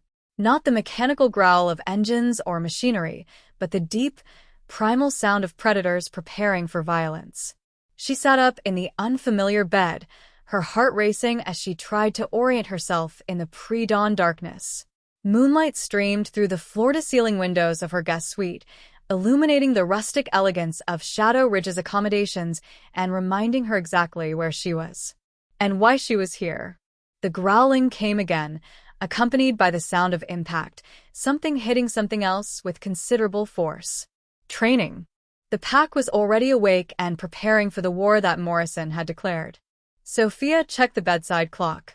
5:47 a.m. She'd managed barely 4 hours of sleep, her mind too wired with adrenaline and the memory of Kieran's hands on her shoulders to fully relax. The way he'd stood behind her during Morrison's call, the possessive edge in his voice when he'd claimed her protection, the heat in his eyes when he'd admitted their partnership was more than business, it all swirled through her consciousness like a drug she couldn't quite shake. She padded to the window in her silk pajamas, looking down at the compound's training grounds. Even in the dim light, she could make out multiple figures moving with inhuman speed and grace. Werewolves pushed their supernatural strength to its limits, preparing for a battle that would determine whether Shadow Ridge Pack continued to exist or became a footnote in Morrison's territorial conquest. And there in the center of it all was Kieran. Even at this distance, even in the low light, he commanded attention. Shirtless despite the mountain chill, his powerful frame moved with lethal precision as he sparred with what appeared to be 3 pack members simultaneously. Sweat gleamed on his skin, highlighting the play of muscle across his broad shoulders and chest as he deflected attacks and countered with controlled violence that spoke of years of training and natural predatory instinct. Sophia found herself transfixed by the display of raw power and controlled aggression. This was Kieran Blackthorne in his element, not the polished businessman who commanded corporate boardrooms, but the alpha wolf who had earned his position through strength, intelligence, and an absolute refusal to submit to anyone or anything. He moved like violence made flesh, every gesture economical and devastating. When one of his sparring partners, a massive man she recognized as Jake from Club Security, attempted a takedown, Kieran flowed around the attack with liquid grace and sent the larger man sprawling with a move too fast for her human eyes to follow. The sight sent an unwelcome curl of heat through her system. She'd always been attracted to competence, to men who excelled at what they did. But watching Kieran dominate multiple supernatural opponents with casual ease awakened something deeper, a primitive response to strength and protection that her rational mind couldn't quite dismiss. A soft knock at her door interrupted her voyeuristic observation. "Miss Reeves? I've brought breakfast, and some clothing options." Sophia recognized the voice as belonging to Elena, the pack's hospitality coordinator who had welcomed her the evening before. A woman in her 50s with kind eyes and the no-nonsense demeanor of someone accustomed to managing complicated situations. "Come in," Sophia called, reluctantly pulling herself away from the window. Elena entered carrying a silver tray that smelled like heaven, fresh coffee, warm pastries, and what appeared to be a perfectly prepared vegetable omelet. Behind her came a younger woman carrying several garment bags. "The Alpha thought you might prefer to eat privately this morning," Elena said, setting the tray on the suite's small dining table. "The pack can be overwhelming for humans, especially during times of heightened tension." "That's very thoughtful," Sophia replied, though she couldn't help wondering if Kieran's consideration had more to do with protecting her from his pack's curiosity than protecting her from their intimidation. "These are from your hotel," the younger woman said, hanging the garment bags in the suite's spacious closet. "Plus a few additions we thought might be more practical for your stay here." Sophia examined the additional clothing, well-fitted jeans, sturdy boots, sweaters, and soft fabrics that looked both comfortable and expensive. Someone had excellent taste and an accurate eye for her size. "Please thank whoever selected these," she said. "Everything looks perfect." Elena smiled. "The Alpha has a good eye for details that matter." The casual comment sent another flutter through Sophia's chest. Kieran had personally selected clothing for her? The image of him considering her preferences, her size, her comfort needs was unexpectedly intimate. "Miss Reeves," Elena continued, "the Alpha requests your presence in the strategic planning room at 8 o'clock. He said to tell you that your expertise will be invaluable in finalizing our approach to the Morrison situation." "Of course." Sophia glanced at the clock again. "That gives me just over an hour to prepare. If you need anything else, please don't hesitate to ask. The pack understands how important you are to our current situation." After Elena and her assistant left, Sophia found herself picking at the breakfast despite its obvious quality. Her stomach was too twisted with nervous energy to fully appreciate the food, her mind too focused on the upcoming strategy session and what her role in it would actually entail. She'd spent years in corporate boardrooms, negotiating complex deals and analyzing strategic options. But this was different. This wasn't about market share or profit margins. It was about survival, territory, and the kind of violence that most humans never encountered outside of movies. And it was about working closely with a man who had already demonstrated an ability to shatter her professional composure with nothing more than a possessive growl and protective touch. By 7:45, Sophia had dressed in the dark jeans and a forest green sweater that brought out her eyes, pulled her hair back in a practical ponytail, and applied minimal makeup. The result was professional but not corporate, practical but not masculine. She looked like someone prepared for serious work without trying to compete with supernatural predators on their own terms. The strategic planning room was located in the compound's administrative wing, down a corridor lined with photographs documenting Shadow Ridge Pack's history. Sophia found herself pausing to study the images, formal portraits of past alphas, candid shots of pack gatherings, action photos from what appeared to be various competitions and challenges. In several of the more recent photos, she spotted Kieran, younger in some, but already carrying himself with the confidence and authority that marked him as leadership material. In one particular image, he stood with an older man who shared his steel-gray eyes and commanding presence, clearly his predecessor as Alpha. "My father." Kieran's voice came from directly behind her, close enough that she could feel the warmth radiating from his body. "He led the pack for 32 years before passing the mantle to me." Sophia turned, finding herself face-to-face with him in the narrow corridor. He'd cleaned up since his morning training session, trading sweats for perfectly fitted black slacks and a charcoal button-down that did nothing to disguise the powerful build beneath. His dark hair was still slightly damp from a shower, and she caught the scent of soap and something uniquely masculine that made her pulse quicken. "You look like him," she observed, studying his face with the same analytical attention she'd given the photograph. "The eyes especially. And the way you carry yourself." He taught me that leadership is as much about presence as it is about decision-making, Kieran replied, his gaze moving over her with obvious appreciation. You look perfect for what we need to accomplish today. The compliment was professional, but something in his tone made it feel personal. Sophia found herself suddenly aware of how close they were standing, how the corridor's narrow width meant she'd have to brush against him to move past. What exactly do we need to accomplish? She asked, pleased that her voice remained steady despite the way his proximity was affecting her concentration. Total strategic analysis of Morrison's operations, identification of vulnerabilities we can exploit, and development of a comprehensive plan that ensures his defeat while minimizing casualties to both packs. Kieran's voice carried the calm authority she was learning to associate with his leadership mode. Essentially, we need to outthink an enemy who's been planning this campaign for months. No pressure then, Sophia said dryly. That earned her one of his rare smiles, not the polite expression he used in business situations, but something genuine and warm that transformed his face entirely. I've seen you work, Miss Reeves. Pressure seems to bring out your best qualities.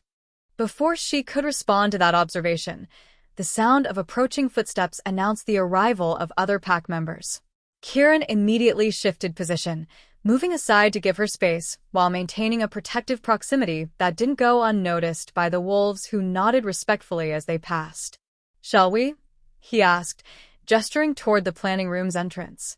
The strategic planning room was impressive, a high-tech command center that wouldn't have looked out of place in a military installation or corporate headquarters. Multiple large screens dominated one wall, currently displaying detailed topographical maps of the region.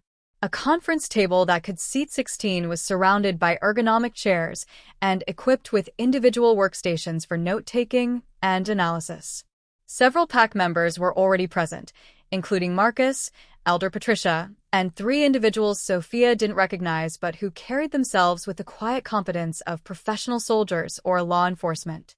Miss Reeves, Kieran said as they took their seats at the head of the table, I'd like you to meet some additional members of our strategic team.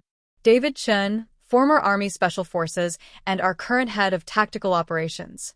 Sarah Mitchell, ex-FBI and our intelligence specialist.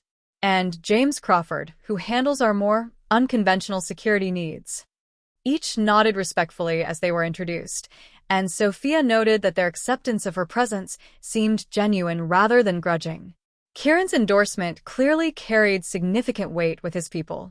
Now then, Kieran continued, activating the room's display systems, let's begin with what we know about Morrison's current position and likely strategy. For the next 2 hours, Sophia found herself immersed in the most comprehensive strategic analysis she'd ever participated in. Morrison's forces, capabilities, financial resources, political connections, and probable tactical approaches were dissected with military precision. Her father's research provided crucial intelligence about Morrison's past behavior patterns and organizational weaknesses, while the Pack's own surveillance network filled in current operational details. He's overcommit, Sophia observed, studying the latest troop positioning reports. 50 wolves for what should be a formal alpha challenge suggests he's either desperate or overconfident. Probably both, David Chin agreed. This level of mobilization is expensive and politically risky. If he fails to take Shadow Ridge territory, he'll have demonstrated weakness to every pack in the region. Which means he can't afford to lose, Sarah Mitchell added. And desperate enemies make dangerous choices. Kieran leaned back in his chair, his steel-gray eyes focused on the tactical displays. The question is whether he's planning to fight dirty from the beginning, or only if he starts losing. He's planning to fight dirty, Sophia said with absolute certainty. Morrison killed my father rather than risk exposure. He threatened me rather than let me investigate. This isn't a man who plays by rules when victory is uncertain. Agreed, Kieran replied, which means we plan for the worst-case scenario and hope for something better. He stood, moving to the primary display screen. Marcus, show Miss Reeves the challenge location. The screen shifted to show a detailed satellite image of a natural amphitheater in the mountains, a circular clearing surrounded by forest, with steep rock walls on 3 sides and a single access road. Traditional challenge grounds, Marcus explained. Neutral territory, historically used for formal combat between alphas. The location provides natural boundaries and limited access, which should prevent outside interference. Should, Sophia repeated skeptically. But if Morrison is planning to violate the traditional terms, then the isolation works in his favor, James Crawford finished. Limited escape routes, minimal potential for witnesses, natural sound barriers that would muffle gunfire or explosions. Kieran nodded grimly. We've considered that. Which is why we're not relying on traditional approaches. He gestured to David Chen, who activated a secondary display showing what appeared to be detailed architectural plans. Morrison expects us to honor the challenge terms, meet him in formal combat, and fight according to centuries-old protocols, David explained. We're going to give him exactly what he expects, right up until the moment we don't. Sophia studied the plans, her legal training helping her parse the strategic implications. You're planning a layered response. Traditional combat as the primary approach, with contingencies for escalation. Exactly. If Morrison honors the terms, Kieran faces him in single combat and wins cleanly. If Morrison brings backup, we're prepared to match his numbers. If he tries to turn this into a massacre, David's smile was cold and professional. We're prepared for that too. What about legal repercussions? Sophia asked. If this turns into a full-scale battle, human authorities will eventually investigate. Already handled, Sarah Mitchell replied. We have contacts in local law enforcement who understand the need for discretionary reporting. Any incidents will be classified as gang violence or drug-related disputes. Sophia felt a chill at how casually they discussed covering up potential carnage. This was a world where violence was a tool of governance, where human laws were suggestions rather than absolute constraints. It was also a world where she was increasingly invested in the outcome. There's something else, she said, an idea forming as she studied the tactical information. Morrison's financial crimes. We could use them as leverage even after the challenge. How? Kieran asked, his attention focusing on her with laser intensity. Win or lose, Morrison will be vulnerable to federal prosecution based on the evidence, my father gathered. If he survives the challenge, he still faces potential prison time. If he dies. She paused, considering the implications. His lieutenants and associates become much more cooperative when facing their own criminal exposure. Elder Patricia leaned forward with interest. You're suggesting we use human law enforcement as a secondary weapon. I'm suggesting we ensure that Morrison's criminal enterprise doesn't survive him, regardless of what happens in formal combat, Sophia clarified. Cut off the financial resources that fund his territorial ambitions, eliminate his support network, make it impossible for his followers to continue his expansion plans. Kieran was quiet for a long moment, his expression thoughtful. A two-pronged attack. Supernatural justice through the challenge, human justice through the courts. Exactly. Morrison may have built his power on exploiting the gaps between human and supernatural law, but that same position makes him vulnerable to coordinated action from both sides. The room fell silent as everyone absorbed the implications of what she was proposing. It was elegant, comprehensive, and potentially devastating to everything Morrison had built. There's risk, Marcus pointed out. Federal investigation could expose PAC activities, draw unwanted attention to our own operations. Manageable risk, Sarah Mitchell countered.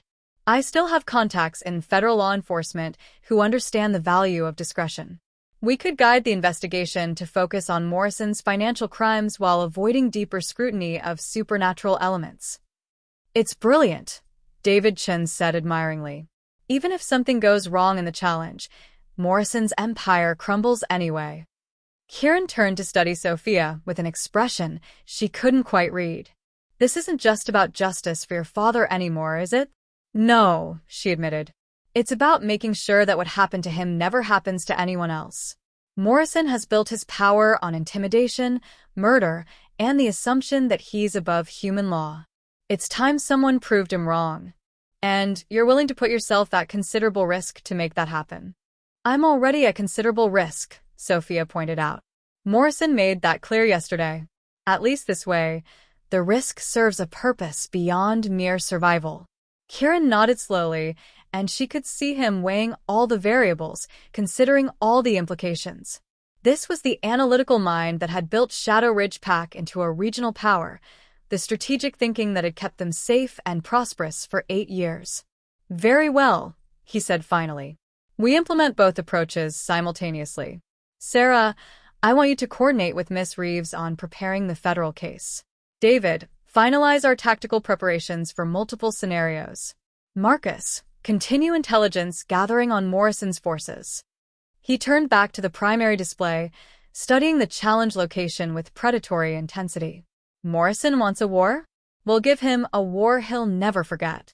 As the meeting broke up and pack members dispersed to handle their assigned tasks, Sophia found herself alone with Kieran in the high-tech command center. The silence stretched between them, loaded with everything they hadn't said and everything they were still figuring out. "You didn't have to back my federal prosecution idea," she said finally. "It complicates your situation significantly. It also ensures Morrison can't hurt anyone else, even if..." He paused, seeming to choose his words carefully. "Even if things don't go according to plan in the challenge. You think he might win?" It wasn't a question. Kieran was quiet for a moment, his steel-gray eyes focused on something she couldn't see. "I think Morrison is desperate enough to try anything, which makes him more dangerous than he's ever been. I also think I've been preparing for this fight my entire life, and I'm not planning to lose." "But you're planning for the possibility." "I'm planning for every possibility," he corrected, "including the ones that don't involve me walking away from this." The casual way he discussed his potential death sent ice through Sophia's veins. She'd been so focused on the strategic aspects of their situation that she'd somehow avoided thinking about the most basic fact. In 3 days, Kieran would face Theodore Morrison in single combat. One of them would live, and one of them would die. "There has to be another way," she said, hating the slight tremor in her voice.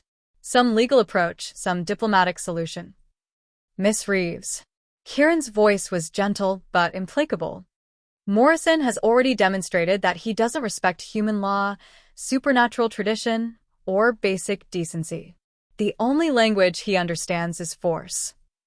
So, you're just going to walk into what might be a trap and hope for the best. I'm going to walk into a fight I've been preparing for my entire life, backed by the strongest pack in the region and armed with intelligence that Morrison doesn't know we possess." He moved closer, close enough that she could see the flecks of silver in his gray eyes. "I'm also going to walk into that fight knowing that if something happens to me, Morrison still faces justice for what he did to your father." The confession hit her harder than it should have. He was planning to risk his life not just for pack honor or territorial rights, but to ensure that she got the justice she'd been seeking. The knowledge sent warmth flooding through her chest, followed immediately by a terror she wasn't prepared to acknowledge. "Kieran," she said softly, "you don't have to." "Yes, I do." His voice carried absolute conviction. "Morrison crossed a line when he threatened you, when he made this personal, when he forced you to choose between justice and safety." He reached out, his fingers brushing her cheek with surprising gentleness. "No one should have to make that choice alone." The touch sent electricity racing through her system, making her hyper-aware of his proximity, his strength, the way he looked at her like she was something precious that needed protecting. "What if I asked you not to go?" she whispered, the words escaping before she could stop them. Kieran's expression softened, revealing glimpses of the man behind the alpha facade. "Then I tell you that some things are worth fighting for, even when the cost might be everything." "And what would those things be?" "Justice. Honor. Protecting what matters." His thumb traced along her cheekbone, sending shivers down her spine. "You." The simple word hung between them like a confession. Not his pack, not his territory, not abstract principles of leadership. Her. Specifically, personally, completely. "Kieran," she started, not sure what she was going to say, but needing to say something. "I know this complicates things," he said quietly. "I know you didn't come here looking for whatever this is between us. But I can't pretend it doesn't exist anymore." Neither could she. The attraction had been building since their first meeting, in the challenge of her refusal to submit, in the respect that had grown during their partnership, in the protectiveness he'd shown when Morrison threatened her. What had started as professional cooperation had evolved into something deeper, more personal, more dangerous to her carefully guarded independence. "What happens after?" she asked. "If you win, if Morrison is defeated, if justice is served, what happens to us?" "I don't know," Kieran admitted with characteristic honesty. "I've never felt this way about anyone before. Never wanted to protect someone so completely, never trusted someone so quickly, never." "Never what?" "Never imagined sharing my world with someone who wasn't born to it." He stepped back slightly, giving her space to breathe, to think, to decide. "But I want to find out what that might look like." Sophia felt her heart racing as she processed what he was offering. Not just protection, not just partnership, but something deeper. The chance to build something real with a man who commanded respect from supernatural predators and loyalty from an entire pack, but who looked at her like she was the most important thing in his carefully ordered world. 3 days, she said finally. 3 days, he agreed. Then we find out if we survive long enough to figure out what this means. Kieran's smile was fierce and determined. "Miss Reeves, I promise you we're going to survive this. Both of us. And when it's over, we're going to have all the time in the world to explore what's been building between us." As they left the strategic planning room together, Sophia found herself hoping that Kieran Blackthorne was as good at keeping promises as he was at everything else. Because somewhere in the space of 4 days, she'd gone from seeking simple justice to wanting something far more complicated and infinitely more precious. She wanted a future. With him. And she was willing to fight Morrison himself to get it. Chapter 5. 2 days before the challenge, everything changed. Sophia was in the compound's library, surrounded by legal documents and federal case files, when the emergency alarms began to wail. The sound cut through the evening quiet like a blade, sharp, urgent, unmistakably ominous. She looked up from her laptop just as the lights shifted to emergency amber, bathing the room in a golden glow that made shadows dance ominously across the walls. Her first instinct was to find Kieran. Her second was to grab the hard drives containing copies of all the evidence against Morrison. By the time she'd secured the documents and made it to the corridor, pack members were moving with military precision toward predetermined positions. "Miss Reeves." Marcus appeared at her elbow, his usual composed demeanor cracked with tension. "We need to get you to the safe room immediately." "What's happening?" she demanded, falling into step beside him as they moved rapidly through the lodge's corridors. "Morrison's forces are mobilizing. Full combat deployment, 2 days ahead of schedule." Marcus's voice was tight, with controlled fury. "Intelligence suggests he's planning a preemptive strike." Ice formed in Sophia's veins. "Where's Kieran?" "Coordinating defensive positions. He'll meet us at the safe room." But when they reached the secure bunker beneath the main lodge, Kieran was nowhere to be found. Instead, Elena waited with 3 other pack members, all armed and wearing expressions of grim determination. "Where is he?" Sophia asked immediately. "Command center," Elena replied.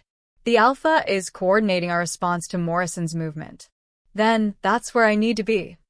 "Miss Reeves," Marcus said carefully, "the Alpha's orders were very specific. You're to remain in the safe room until the threat is neutralized."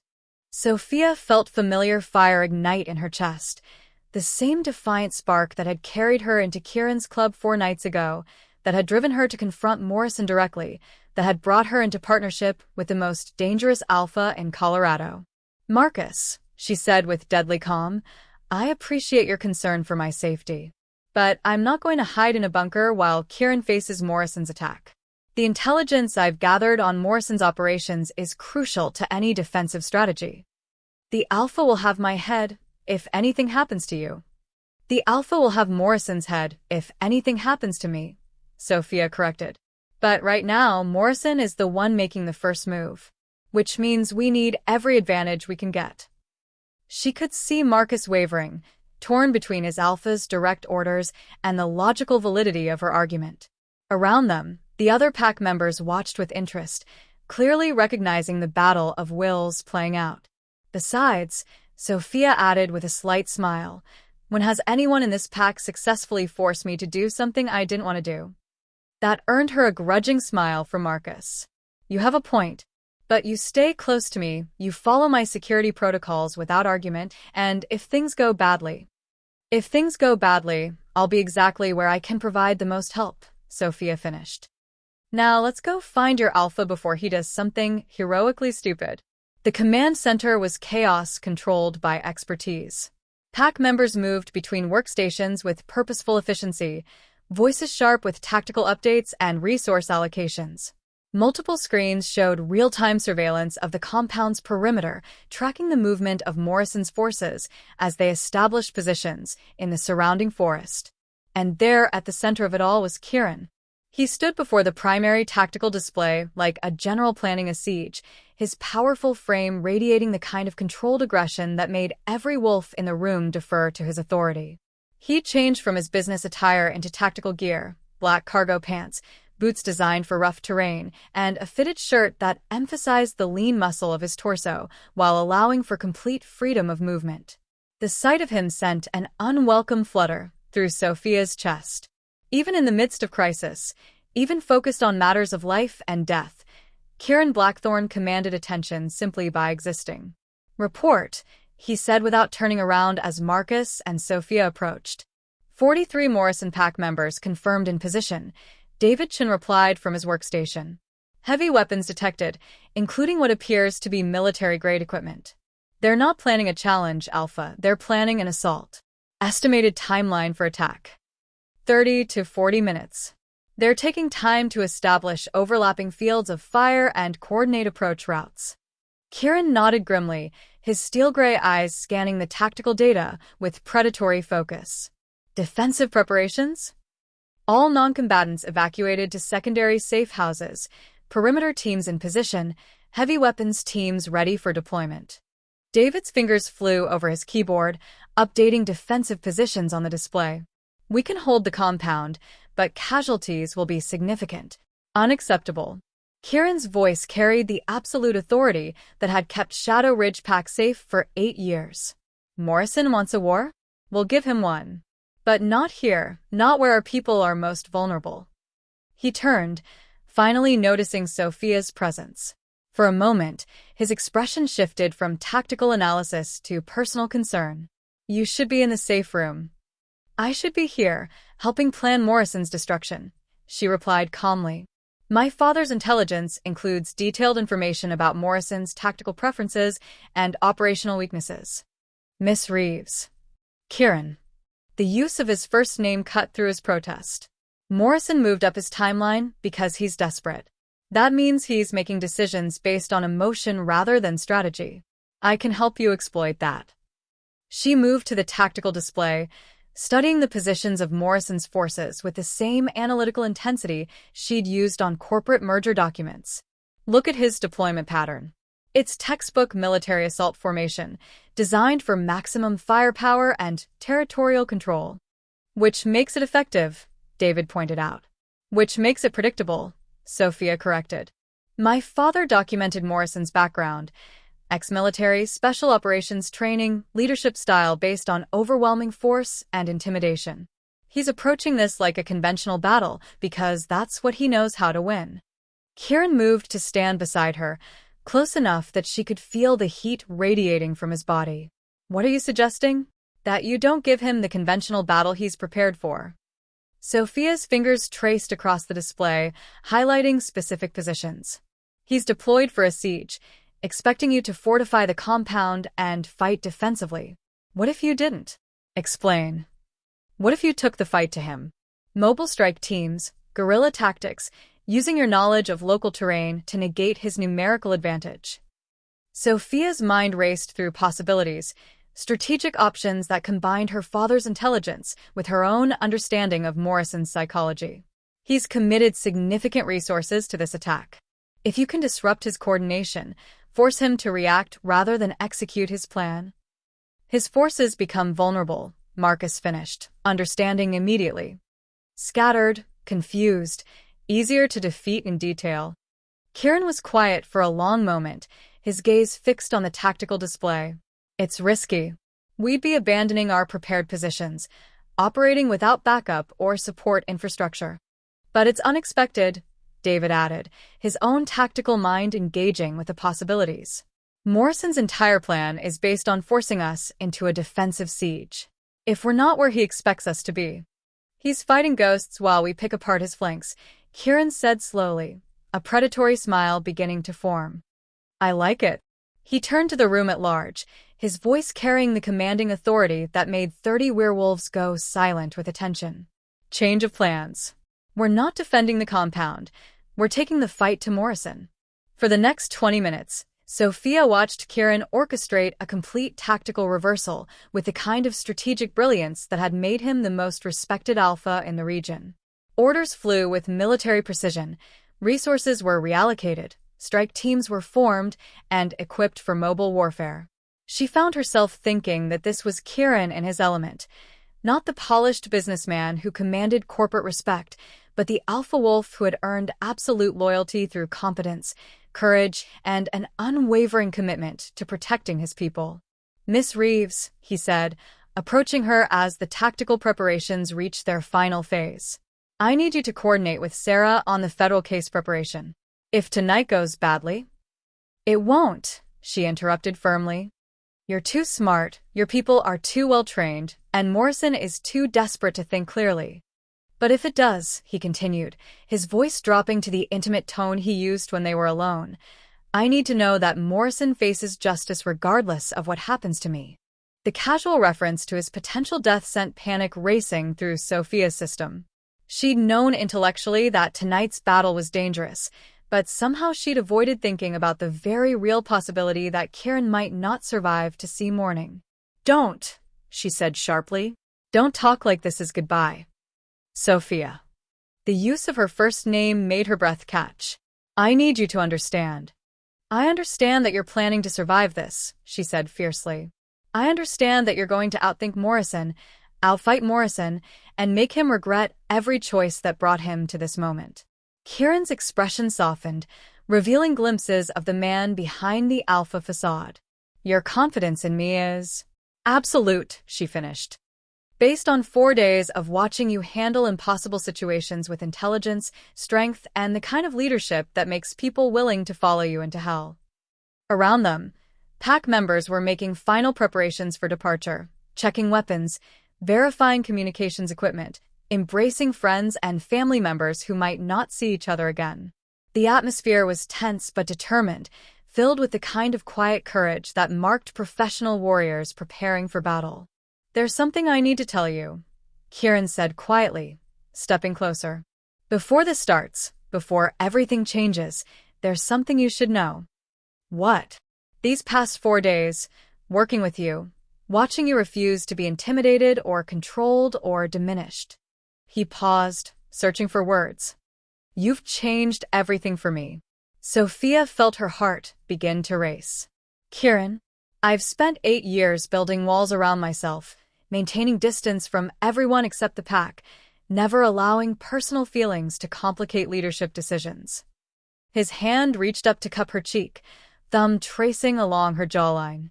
And then you walked into my club with your impossible demands and stubborn refusal to be dismissed, and suddenly those walls didn't seem nearly as important. What are you saying? I'm saying that when this is over, when Morrison is dealt with and justice is served, I want to find out what we could build together. His steel-gray eyes held hers with unwavering intensity. I'm saying that you're not just someone I'm protecting, you're someone I can't imagine my life without.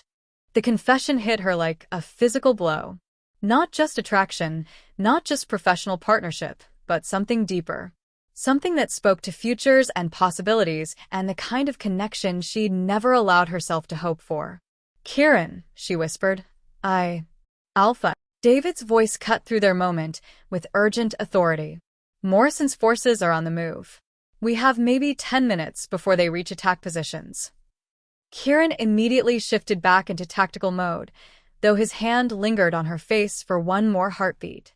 Final preparations. Everyone knows their assignments. Everyone knows the risks. He turned to address the room at large, his voice carrying the kind of absolute confidence that could inspire courage in the face of overwhelming odds. Tonight, Morrison learns why Shadow Ridge Pack has never fallen to outside aggression. Tonight, he discovers that attacking our family was the last mistake he'll ever make. A chorus of agreeing growls rose from the assembled pack members, not quite human sounds, but the vocalization of predators preparing for the hunt. "Miss Reeves," Kieran said, turning back to her, "Sarah will escort you to the secondary command center. Monitor communications, coordinate with federal contacts, and what? And trust that I'm coming back to you."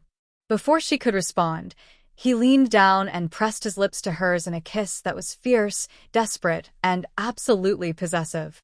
It lasted only seconds, but it conveyed everything he hadn't had time to say: promise, determination, and a claim that went far beyond professional partnership. When he pulled away, Sophia felt like the world had shifted on its axis. "Be careful," she whispered. "Always am," he replied with a smile that was equal parts confidence and predatory anticipation. "Marcus, let's move out." As Kieran and his strike teams disappeared into the night, Sophia found herself in the secondary command center with Sarah Mitchell and a skeleton crew of support personnel. Through encrypted communications, she could monitor the progress of the battle, terse tactical updates, position reports, the controlled chaos of warfare conducted by professionals. For 3 hours, she listened to Kieran's voice directing strike teams with surgical precision, disrupting Morrison's attack formations, turning a planned assault into a desperate scramble for survival. Morrison's forces, prepared for siege warfare, found themselves facing an enemy that refused to be pinned down, that struck from unexpected directions and vanished before effective response could be organized. "Strike Team Alpha, report." Kieran's voice crackled through the communications system. "Target neutralized," came the immediate response.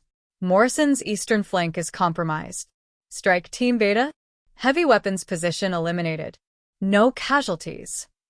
"Excellent. Converge on Sector 7 for final phase." Sophia found herself holding her breath as the battle reached its culmination. Morrison's forces, scattered and demoralized, were being systematically eliminated by Kieran's mobile teams. But warfare was unpredictable, and desperate enemies made dangerous choices. "Alpha, we have a problem." David's voice carried tension that made Sophia's blood run cold. "Morrison's not with his main force. Intelligence suggests he's moving toward the compound with a small team." "Understood. All teams, maintain current objectives. I'll handle Morrison personally." "Alpha, that's an order." Kieran's voice carried absolute authority. "Morrison wants a personal confrontation? He'll get one." The communications went silent for 10 agonizing minutes. Sophia stared at the tactical displays, watching blue dots converge on the compound's location while a single blued, Kieran, moved to intercept the reds that represented Morrison and his remaining followers. When the shooting started, even the encrypted communications couldn't hide the sounds of violence: sharp cracks of gunfire, the deeper booms of heavier weapons, shouts and growls that spoke of close-quarters combat between supernatural predators. "Sarah," Sophia said quietly, "how long before we know?" "Soon," Sarah replied, though her own tension was obvious. "The Alpha has never lost a fight, Miss Reeves. Not in 8 years of leadership." But as the minutes stretched without communication from Kieran, Sophia found herself thinking that every winning streak had to end eventually, and that losing this particular fight would cost far more than territorial rights or pack leadership. It would cost her the future she'd just begun to imagine. Chapter 6. The silence stretched for exactly 14 minutes and 37 seconds. Sophia knew because she counted every one, her eyes fixed on the communications display while her heart hammered against her ribs with increasing violence. Then Kieran's voice crackled through the speakers, rough with exhaustion but unmistakably alive. "Command, this is Alpha. Morrison is neutralized. I repeat, threat is neutralized." Sophia's knees gave out, and she found herself gripping the edge of the communication console to keep from collapsing entirely. Relief flooded through her system with such intensity that for a moment she couldn't breathe, couldn't think, couldn't do anything except process the fact that he was alive. "Alpha, confirm your status," Sarah Mitchell said into her headset, her own relief evident despite her professional composure. "Operational. Minor injuries, Nothing serious. Morrison won't be threatening anyone again. The flat finality in Kieran's voice made it clear that Theodore Morrison's reign of terror had ended permanently. No more murdered researchers. No more territorial expansion through intimidation and violence. No more threats against innocent people seeking justice. What about his remaining forces? Sarah asked. Scattered to the winds. Those who survived are running for the state border. They won't be back. There was a pause, then Kieran's voice returned with a note of urgency. Status on Miss Reeves? Safe and secure at secondary command, Sarah replied immediately. Shall I? I'm coming to you, Kieran said, and Sophia could hear the sound of a vehicle starting in the background. ETA, 15 minutes. As the communications returned to routine tactical cleanup, Sophia found herself pacing the small command center with nervous energy she couldn't contain. Kieran was alive. Morrison was dead. The immediate threat was over. But somehow the knowledge that she would see him again in minutes made her more anxious than the hours of waiting through active combat. Everything between them had changed with that kiss, with his confession, with the promises they'd made in the face of potential death. Now they had to figure out what those promises meant in a world where survival was no longer in question. Miss Reeves, Sarah said gently, perhaps you should sit down. The adrenaline crash after this kind of stress can be significant. I'm fine, Sophia replied automatically, though she could feel her hands shaking slightly as the full magnitude of the evening's events hit her. Just processing. The Alpha will want to debrief you on the federal case preparation, Sarah continued. Morrison's death doesn't eliminate the need for justice against his organization. Sophia nodded, grateful for something concrete to focus on. His lieutenants, financial network, criminal associates, they all still face prosecution. In some ways, this makes the case easier. Dead men can't destroy evidence or intimidate witnesses. The sound of approaching vehicles announced Kieran's return before the formal communications confirmed it. Sophia found herself moving toward the command center's entrance without conscious decision, drawn by a need to see him with her own eyes, to confirm that he was truly safe and whole. When the door opened and Kieran stepped inside, Sophia felt her breath catch. He was alive, obviously, but he looked like he'd been through a war. His tactical shirt was torn in several places, revealing scratches and bruises across his torso. A cut above his left eyebrow had bled down the side of his face before clotting, and his dark hair was disheveled with sweat and dirt. But his steel-gray eyes were bright with victory and relief, and when they locked onto her face, everything else in the room seemed to fade into irrelevance. Sophia, he said, her name carrying a weight of emotion that made her heart skip several beats. She crossed the distance between them without thinking, needing to touch him, to confirm that he was real and solid and safe. Her hands came up to frame his face, fingers tracing the edges of the cut on his forehead with gentle concern. You're hurt, she said, though she could see that the injuries were superficial. I'm fine, Kieran replied, his own hands coming up to cover hers. Better than fine. Morrison is dead, his organization is scattered, and you're safe. What happened? After you left communications? Kieran's expression darkened with memory. Morrison came to the compound with 12 wolves, planning to take you hostage and use you as leverage against me. When he found the building empty, he paused, jaw tightening with controlled anger. He realized he'd been outmaneuvered. Desperate men make desperate choices. He tried to fight you directly. He tried to kill me any way he could. Gunfire, explosives, eventually hand-to-hand combat when everything else failed. Kieran's voice carried the flat calm of someone describing professional violence. He was skilled, experienced, and absolutely ruthless. But he made one critical error. Which was? He assumed I was fighting for territory, for pack honor, for abstract principles of leadership. Kieran's hands tightened on hers, his eyes blazing with an intensity that made her pulse quicken. He didn't understand that I was fighting for you. The words hit her like a physical force. Not fighting for his pack, though he was. Not fighting for justice, though that mattered. Fighting for her. Specifically, personally, with the kind of focused determination that made supernatural predators nearly unstoppable. "Kieran," she whispered, not sure what she was going to say, but needing to say something. "When he threatened you 4 days ago, when he made it clear that you were a target, everything changed for me." Kieran continued, his voice rough with honesty. "I've fought for many things in my life: pack survival, territorial rights, business interests. But I've never fought for someone who made me want to be worthy of their respect." Sophia felt tears threaten at the raw emotion in his voice. "You were already worthy." "No," he interrupted gently. "I was competent. I was successful. I was feared and respected and obeyed. But I wasn't human. Not in the ways that matter. You changed that." Around them, Sarah and the other support personnel had diplomatically found reasons to be elsewhere, giving them privacy for a conversation that was clearly too personal for public consumption. The command center felt intimate despite its technical equipment, like a sanctuary where they could finally say everything they'd been holding back. "What happens now?" Sophia asked, the question encompassing everything from Morrison's criminal organization to the federal prosecution to the impossible feelings that had developed between them. "Now," Kieran said, his thumbs stroking across her cheekbones with devastating gentleness, "we build something together. If you want to." "What kind of something?" "I don't know yet," he admitted.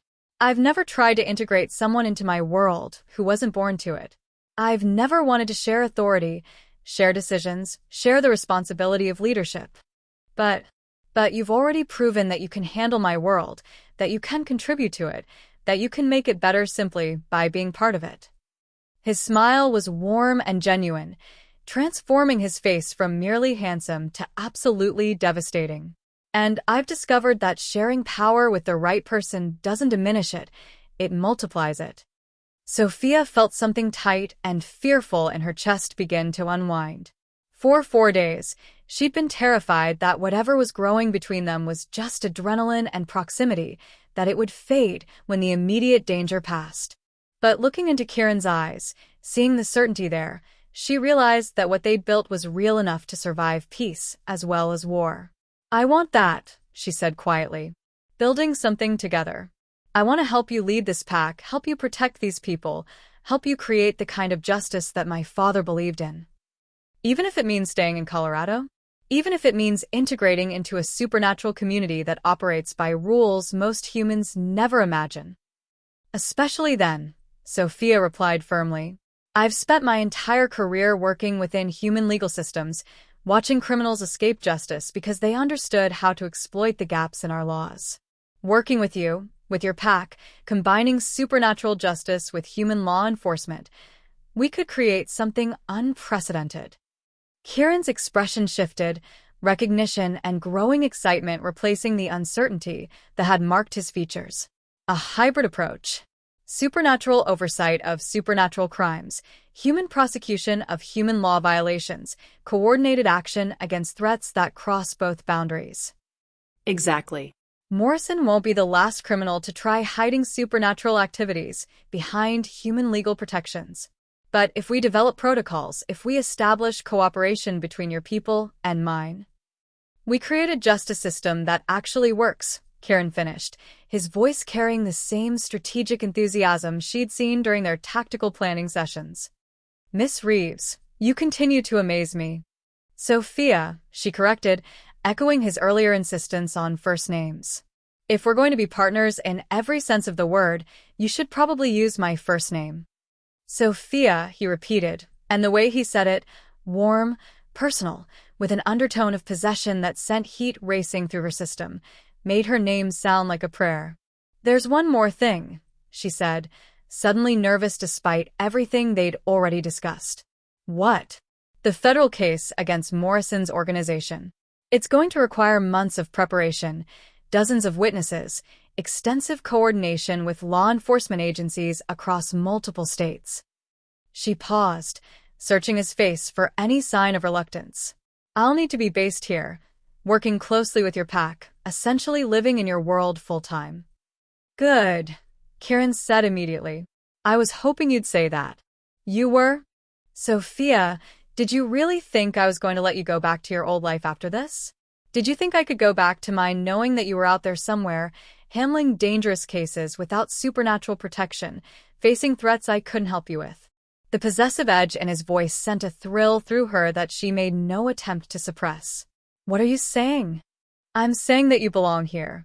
With me. With us. He stepped closer, close enough that she could feel the heat radiating from his body. I'm saying that I've spent 4 days discovering what it feels like to have a true partner, and I'm not willing to give that up. Even though I'm human? Even though I don't have supernatural abilities or pack instincts or any of the qualities that traditionally matter in your world. Especially because of those things, Kieran replied fiercely. You bring perspectives we need, skills we lack, connections we don't have. You make us stronger, smarter, better at protecting the people who matter. And, personally? The question slipped out before she could stop it. What do I bring to you personally? Kieran's smile was slow, devastating, and absolutely predatory. Everything I didn't know I was missing. Challenge without disrespect. Intelligence that complements my own. Strength that doesn't require submission. And the kind of attraction that makes me want to claim you so completely that no one will ever question who you belong to. The words sent liquid fire through Sophia's veins. Not just protection, not just partnership, but possession. The kind of claiming that went beyond professional cooperation into territory that was distinctly personal, unmistakably sexual, and absolutely irresistible. Kieran, she whispered, not sure if it was protest or invitation. I know it's fast, he said, his hands moving to frame her face with careful reverence. I know we've only known each other for 4 days. I know there are complications we haven't even considered yet. But I've never been more certain of anything in my life. His voice dropped to the intimate tone that made her pulse race. You walked into my world and changed everything. You challenged me, inspired me, made me want to be worthy of your respect and your trust. You already have both, Sophia said softly. Then let me earn the rest. His thumb traced across her lower lip, the gentle touch sending electricity racing through her nervous system. Let me show you what it means to be claimed by an alpha who's never wanted anything as much as he wants you. The promise in his voice was explicit, overwhelming, and absolutely impossible to resist. Sophia found herself nodding before her rational mind could catalog all the reasons why getting personally involved with Kieran Blackthorne was complicated and dangerous, and potentially life-altering. Yes, she whispered. Kieran's response was immediate and devastating. His mouth captured hers in a kiss that was nothing like the fierce, desperate contact they'd shared before the battle. This was claiming, pure and simple, deep, thorough, absolutely possessive. His hands tangled in her hair, tilting her head to give him better access as he explored her mouth with the same focused intensity he brought to everything else. Sophia melted into the kiss, her own hands fisting in his torn tactical shirt as she tried to pull him closer.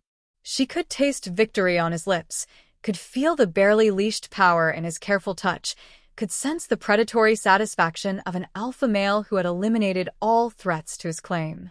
When they finally broke apart, both breathing hard, Kieran rested his forehead against hers with an expression of stunned satisfaction. Mine, he said quietly, the single word carrying absolute conviction. Yours, Sophia agreed, surprised by how right it felt to say it. All of it, Kieran continued, his voice rough with possession and promise. Your brilliant mind, your stubborn courage, your beautiful body, your incredible heart. All of it, Sophia. I want all of it. Then take it, she replied, meeting his intensity with her own. All of it. Everything I am, everything I can become. It's yours. The declaration hung between them like a vow, binding and transformative and absolutely final. Whatever they'd been before this moment, lawyer and alpha, partners in justice, allies against a common enemy, they were something else now. Something deeper, more personal, more permanent. There's just one more thing, Kieran said, his smile carrying a hint of the predatory satisfaction that marked him as a supernatural predator. What? We still have a federal case to build, a criminal organization to dismantle, and a new model of justice to create. His hands tightened possessively on her waist. Think you can handle working with an alpha who's completely, irrevocably, obsessively in love with you? The casual confession of love hit Sophia like lightning, sudden and overwhelming and absolutely perfect. Not the careful admission of feelings, not the cautious exploration of possibilities, but love. Complete, certain, transformative love. I think I can manage, she replied, her own smile bright with joy and satisfaction and the kind of happiness she'd never allowed herself to imagine. Especially since I'm completely, irrevocably, obsessively in love with him too. Kieran's answering growl was purely satisfied predator, and when he kissed her again, Sophia tasted the future they were going to build together, challenging, dangerous, absolutely perfect, and entirely theirs. Outside, the Shadow Ridge Pack was celebrating victory and mourning losses, beginning the long process of rebuilding and recovery that followed every battle. Federal agents would arrive within hours to begin processing Morrison's criminal empire. Legal proceedings would stretch across months or years, bringing justice to victims and closure to families. But in the command center, surrounded by the technology that had helped them coordinate Morrison's defeat, Kieran Blackthorne and Sophia Reeves were planning something even more ambitious than justice. They were planning forever. And as the alpha who had never shared his power learned the joy of true partnership, and the woman who had never trusted anyone completely discovered what it meant to be claimed by someone worthy of that trust, both of them knew that some battles were worth fighting not just for victory, but for the chance to build something extraordinary in the aftermath. Morrison was dead. Justice would be served. And love, as it turned out, really could conquer everything, even the seemingly impossible distance between human law and supernatural justice, between independence and partnership, between two people who had found in each other exactly what they'd never known they were looking for. The Alpha King had found his queen, and she had found her home. Chapter 7. 3 weeks later. Sophia woke to the scent of coffee and the sound of Kieran's voice carrying through their shared suite in the compound's executive wing. She'd moved from the guest quarters into his personal space 2 weeks ago, a transition that felt as natural as breathing despite the magnitude of the change it represented. No, Senator Richardson, I understand your concerns about jurisdictional oversight, Kieran was saying into his phone, his tone carrying the patient authority she'd learned to associate with his political negotiations. But the Shadow Ridge Initiative represents exactly the kind of innovative law enforcement cooperation that your committee has been advocating for. Sophia smiled as she pulled on one of his shirts, a habit that had developed naturally and that Kieran encouraged with a kind of possessive satisfaction that made her pulse quicken every time. The Shadow Ridge Initiative was their joint creation, a pilot program that coordinated supernatural pact justice with federal law enforcement, creating unprecedented accountability for criminals who operated across both worlds. In 3 weeks, they dismantled Morrison's entire criminal network, secured cooperation agreements with 6 other pacts in the region, and attracted the attention of federal legislators interested in replicating their model nationwide. It was ambitious, groundbreaking work that combined her legal expertise with his supernatural connections in ways that were proving devastatingly effective. It was also, Sophia reflected as she moved toward the kitchen, the most professionally satisfying work of her entire career. Miss Reeves, Kieran said as she appeared in the doorway, his steel-gray eyes warming with the intimate heat that had become her favorite way to start the day. Senator, I'll need to call you back. Something more important just walked into the room. He ended the call and set his phone aside, his attention focusing on her with the kind of intensity that still made her breath catch after 3 weeks of shared mornings. More important than federal funding for our initiative? She teased, accepting the cup of coffee he offered with grateful hands. Much more important, Kieran replied, his voice dropping to the intimate growl that never failed to send heat racing through her system. Senator Richardson can wait. You and my shirt can't. The possessive appreciation in his tone made Sophia acutely aware that she was wearing nothing but his dress shirt from the previous day, the white cotton hitting her mid-thigh and leaving considerable territory exposed to his appreciative gaze. We have the Morrison Associates arraignment at 10, she reminded him, though she made no move to put distance between them as he approached with predatory intent. We have 45 minutes, Kieran replied, his hands settling on her waist with familiar possession. More than enough time. For what? His smile was pure predator, equal parts promising and devastating. For me to thoroughly appreciate how incredible you look in my clothes. Before she could respond, his mouth captured hers in a kiss that was thorough, claiming, and absolutely distracting from any thoughts of federal court proceedings or criminal prosecutions.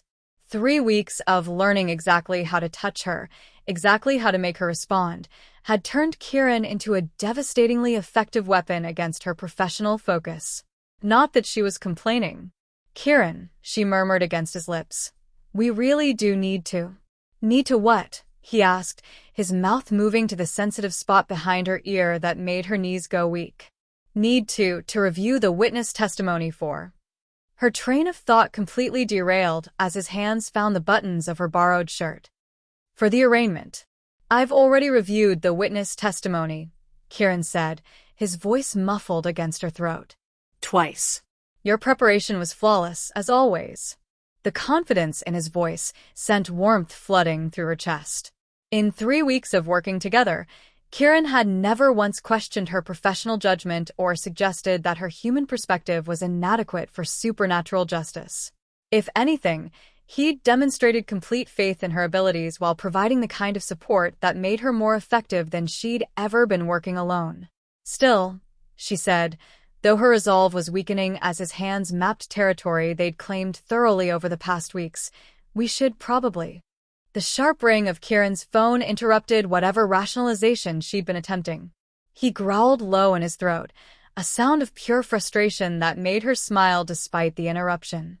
"Let it ring," she suggested, her own hands beginning to explore the lean muscle of his torso beneath his perfectly pressed shirt.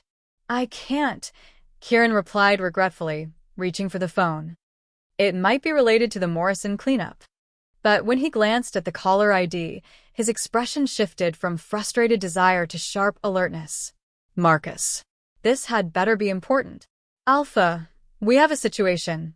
Marcus's voice carried through the phone speaker with a kind of tension that made both Kieran and Sophia immediately focus. "Federal agents are here. Not the ones we've been working with, different department, different agenda."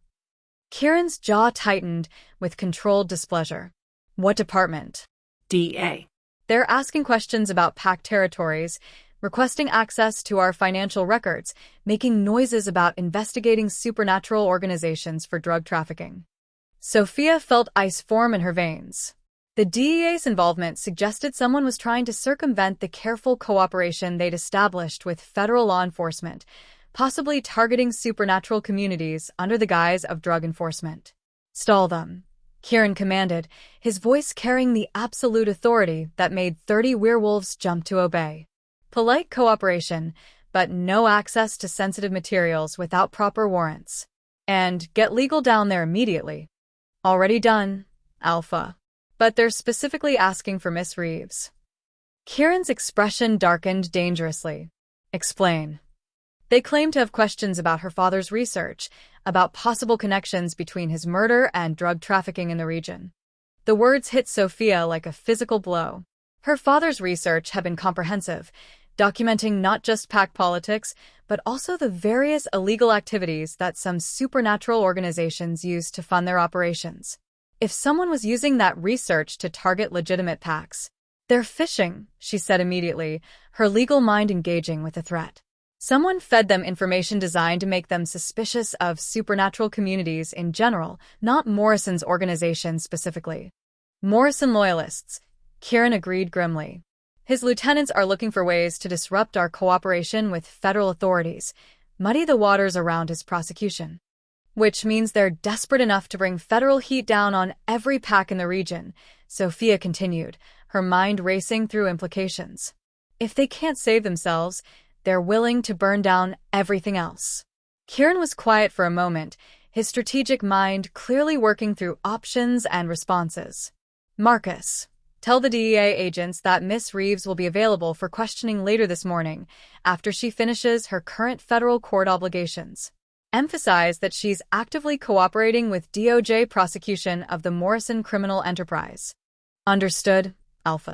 "And Marcus?" Make sure they understand that any attempt to interfere with ongoing federal prosecution will be reported directly to the Attorney General's office.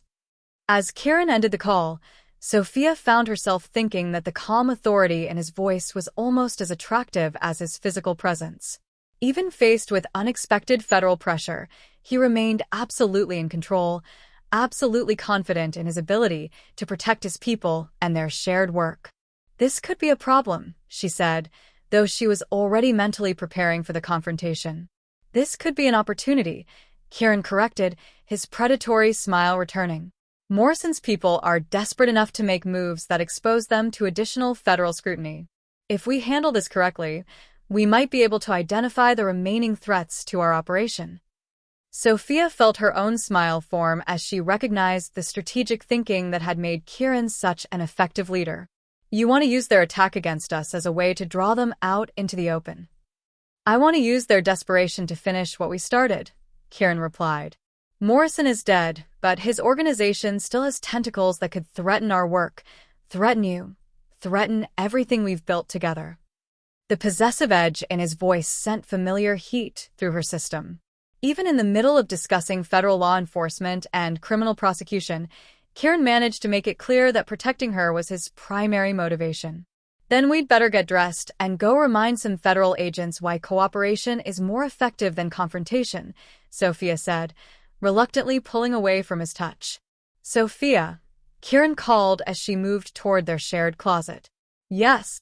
After we handle this situation, after we deal with Morrison's remaining associates, after we secure the future of our initiative." He paused, his steel-gray eyes holding hers with an intensity that made her pulse quicken. "There's something else we need to discuss." "What kind of something?" His smile was warm, possessive, and absolutely devastating. "The kind of something that involves making our partnership permanent in every possible way." The implication sent electricity racing through her system. Not just professional partnership, not just romantic involvement, but something deeper. Something that spoke to futures and commitments, and the kind of claiming that went beyond anything she'd ever imagined wanting.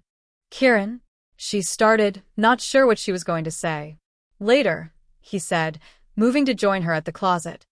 "Right now, we have federal agents to handle and criminal associates to prosecute. But later, Sophia, we're going to talk about forever." As they dressed for what promised to be a challenging day of federal politics and criminal justice, Sophia found herself thinking that some conversations were worth waiting for. Especially when they involved forever with a man who had already proven that love and partnership could conquer any obstacle. 45 minutes later, Sophia sat across from Special Agent Jennifer Torres in Shadow Ridge's formal conference room, while Kieran occupied his position at the head of the table with the kind of commanding presence that made federal agents unconsciously defer to his authority. Agent Torres was professionally competent, meticulously prepared, and clearly operating under instructions that went beyond simple drug enforcement. Her questions about Sophia's father's research were too specific, too focused on supernatural community structures, to be coincidental. "Miss Reeves," Agent Torres said, consulting her notes with practiced efficiency, "your father's research documented significant financial irregularities within several regional organizations. Can you explain why this information wasn't provided to DEA investigators?" "Because my father's research was stolen before his death and only recently recovered," Sophia replied calmly. "All relevant information has been provided to the DOJ attorneys handling the Morrison prosecution. But specifically regarding drug trafficking, my father was researching organizational structures and leadership dynamics," Sophia interrupted. "His work focused on political and social hierarchies, not criminal activities." Agent Torres's expression suggested she didn't entirely believe that explanation. Yet his research includes detailed financial analysis of several organizations that operate in cash-heavy industries. Kieran leaned forward slightly, his movement drawing immediate attention from everyone in the room. "Agent Torres, are you suggesting that legitimate business operations are inherently suspicious?"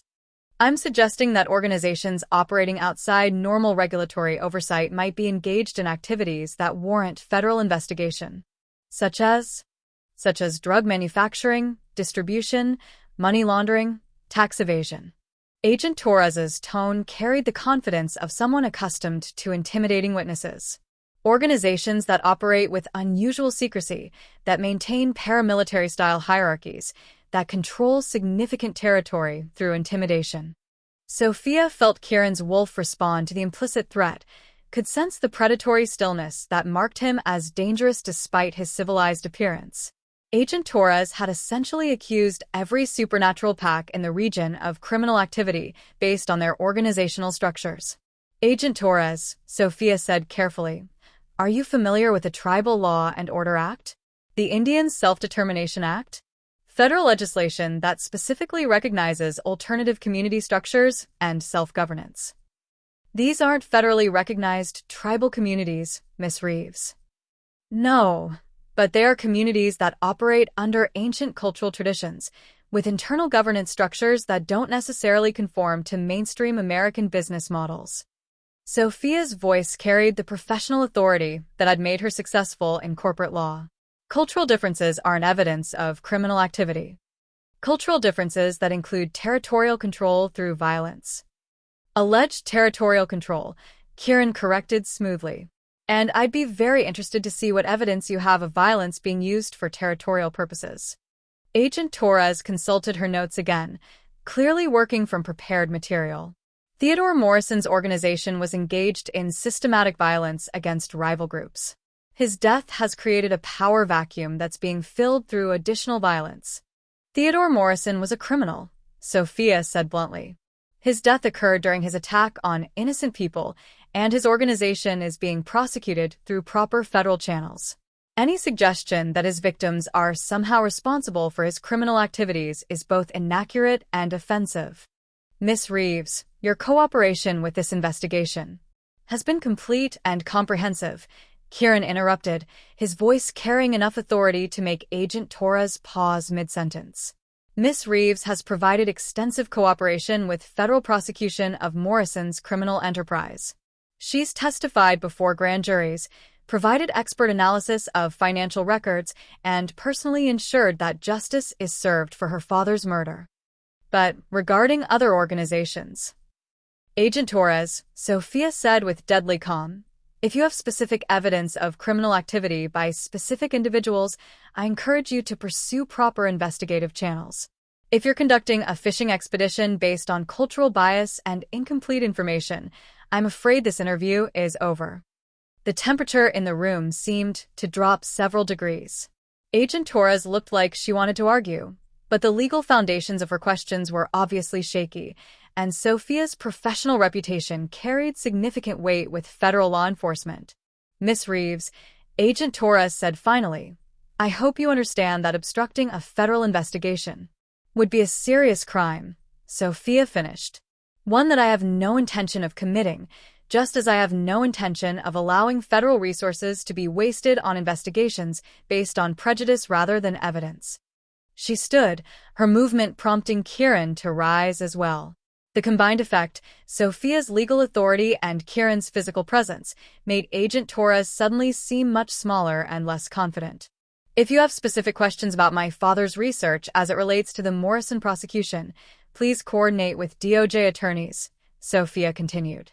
If you have evidence of criminal activity that requires investigation, please follow proper channels. Otherwise, I have federal court obligations that actually serve the cause of justice. As they left Agent Torres in the conference room, Sophia felt Kieran's hand settle possessively on the small of her back, a gesture of support and approval that sent warmth flooding through her chest. That was masterfully handled, he said quietly as they walked toward the compound's exit.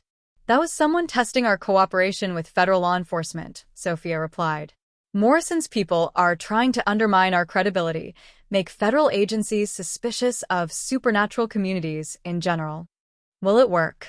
Sophia considered the question as they reached Kieran's Porsche. Not if we continue demonstrating that cooperation produces results while confrontation produces nothing but wasted resources. And how do we do that? Her smile was sharp with professional satisfaction. By making sure today's arraignment is so successful that every federal agency in the region wants to work with us rather than against us. As Kieran started the car and they headed toward downtown Boulder, Sophia found herself thinking that some battles were fought in boardrooms and courtrooms rather than mountain forests. But the principles remained the same: intelligence, preparation, and absolute unity in the face of threats to everything they'd built together. Morrison's criminal empire was about to discover that, dead or alive, Theodore Morrison had picked the wrong enemies to make. And Agent Torres was about to learn that attacking the Shadow Ridge Initiative was a career-limiting decision. Some territory was worth defending. Some partnerships were worth protecting. And some loves were worth fighting for, no matter which weapons the enemy chose to use. Chapter 8. 2 months later. The federal courthouse in Denver buzzed with the kind of controlled excitement that marked major prosecutorial victories. Morrison's lieutenants had just received sentences ranging from 15 to 30 years. His financial network had been completely dismantled, and the judge had specifically commended the innovative cooperation between federal authorities and regional community organizations. Sophia stood on the courthouse steps beside Kieran, watching as news crews documented what they were calling the most successful organized crime prosecution in Colorado history. The Shadow Ridge Initiative had proven its value beyond any doubt, with requests for replication coming from law enforcement agencies across the country. "Miss Reeves," a reporter called out, "how does it feel to see your father's killers brought to justice?" "It feels like the system worked exactly as it should," Sophia replied, her voice carrying the professional authority that had made her the face of supernatural human law enforcement cooperation. When communities work together, when traditional and innovative approaches combine, justice becomes possible even in the most challenging cases. "Mr. Blackthorne," another reporter shouted, "will the Shadow Ridge model be expanded to other regions?" "That decision will be made by federal authorities and regional community leaders working together," Kieran responded with diplomatic precision. "Our role is to demonstrate that cooperation produces results. Others will decide how broadly those results should be applied." As they made their way through the crowd toward Kieran's car, Sophia felt the satisfaction that came from seeing months of careful work reach successful conclusion. Morrison's empire was gone, his associates were in prison, and the precedent they'd established would protect countless future victims from similar predators. "Dinner?" Kieran asked as they settled into the Porsche's leather seats. "Actually," Sophia said, glancing at her phone, "I have something I need to handle at the compound first. Legal paperwork that can't wait." Kieran's eyebrows rose slightly.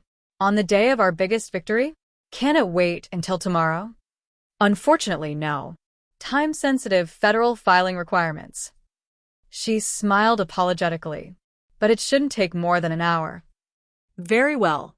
"But after that, we celebrate properly." The drive back to Shadow Ridge passed in comfortable quiet, both of them processing the magnitude of what they'd accomplished together. In 2 months, they'd taken down one of the most dangerous criminal organizations in the region, established unprecedented cooperation between human and supernatural justice systems, and built something together that was already changing how law enforcement approached complex jurisdictional challenges. They'd also, Sophia reflected as she watched Kieran's confident hands on the steering wheel, built something personal that was even more significant than their professional achievements. When they arrived at the compound, Sophia headed toward the administrative wing while Kieran went to debrief with his senior staff about the day's court proceedings. The legal paperwork excuse had been necessary misdirection. What she actually needed to handle was final preparation for the conversation they'd been dancing around for weeks. The conversation about forever. Marcus was waiting in the conference room when she arrived, along with Elena and Sarah Mitchell. All three wore expressions of barely contained excitement that suggested they were fully aware of what was about to happen. "Everything ready?" Sophia asked, accepting the manila folder Marcus handed her. "Signed, sealed, and filed with the appropriate federal agencies," Marcus confirmed. "Your application for permanent resident status in Shadow Ridge territory has been approved. Your federal security clearance has been expanded to include supernatural community oversight, and your new position as Director of Interspecies Legal Cooperation is officially confirmed." Sophia felt a flutter of nervous excitement in her chest. The paperwork represented far more than bureaucratic formalities. It was the legal foundation for a life permanently integrated into Kieran's world, with authority to continue the work they'd started together. "The Alpha doesn't know?" she asked. "The Alpha thinks you're handling routine case documentation," Elena replied with a smile. "He has no idea that you've just legally committed to staying in Colorado permanently." Good. "I want this to be." Sophia paused, searching for the right words. "I want this to be my choice to offer, not something he feels obligated to request." "Miss Reeves," Sarah said gently, "if you could see the way he looks at you when he thinks no one is watching, you'd know that obligation has nothing to do with his feelings." The observation sent warmth flooding through Sophia's chest. In 2 months of living together, working together, building something extraordinary together, Kieran had never once pressured her for deeper commitment or permanent decisions. He'd simply loved her completely while making it clear that whatever she was willing to give, he would treasure. "Where is he now?" Sophia asked. "Private study," Marcus replied. He said he had some personal business to handle after the debriefing, which meant he was probably planning his own version of the conversation they both knew was coming. The thought sent anticipation racing through her system as she made her way toward the lodge's executive wing. She found Kieran exactly where Marcus had said he'd be, standing at the windows of his private study with his back to the door. He'd changed from his courtroom attire into dark jeans and a charcoal sweater that emphasized the powerful line of his shoulders, and something about his posture suggested he was deep in thought. "Kieran," she called softly. He turned immediately, his steel-gray eyes focusing on her with the kind of intensity that still made her pulse quicken after 2 months of shared intimacy. "Finished with your paperwork already?" he asked, moving toward her with predatory grace. "Actually, the paperwork was an excuse," Sophia admitted, settling the manila folder on his desk. "I needed to prepare something before we had the conversation you mentioned this morning."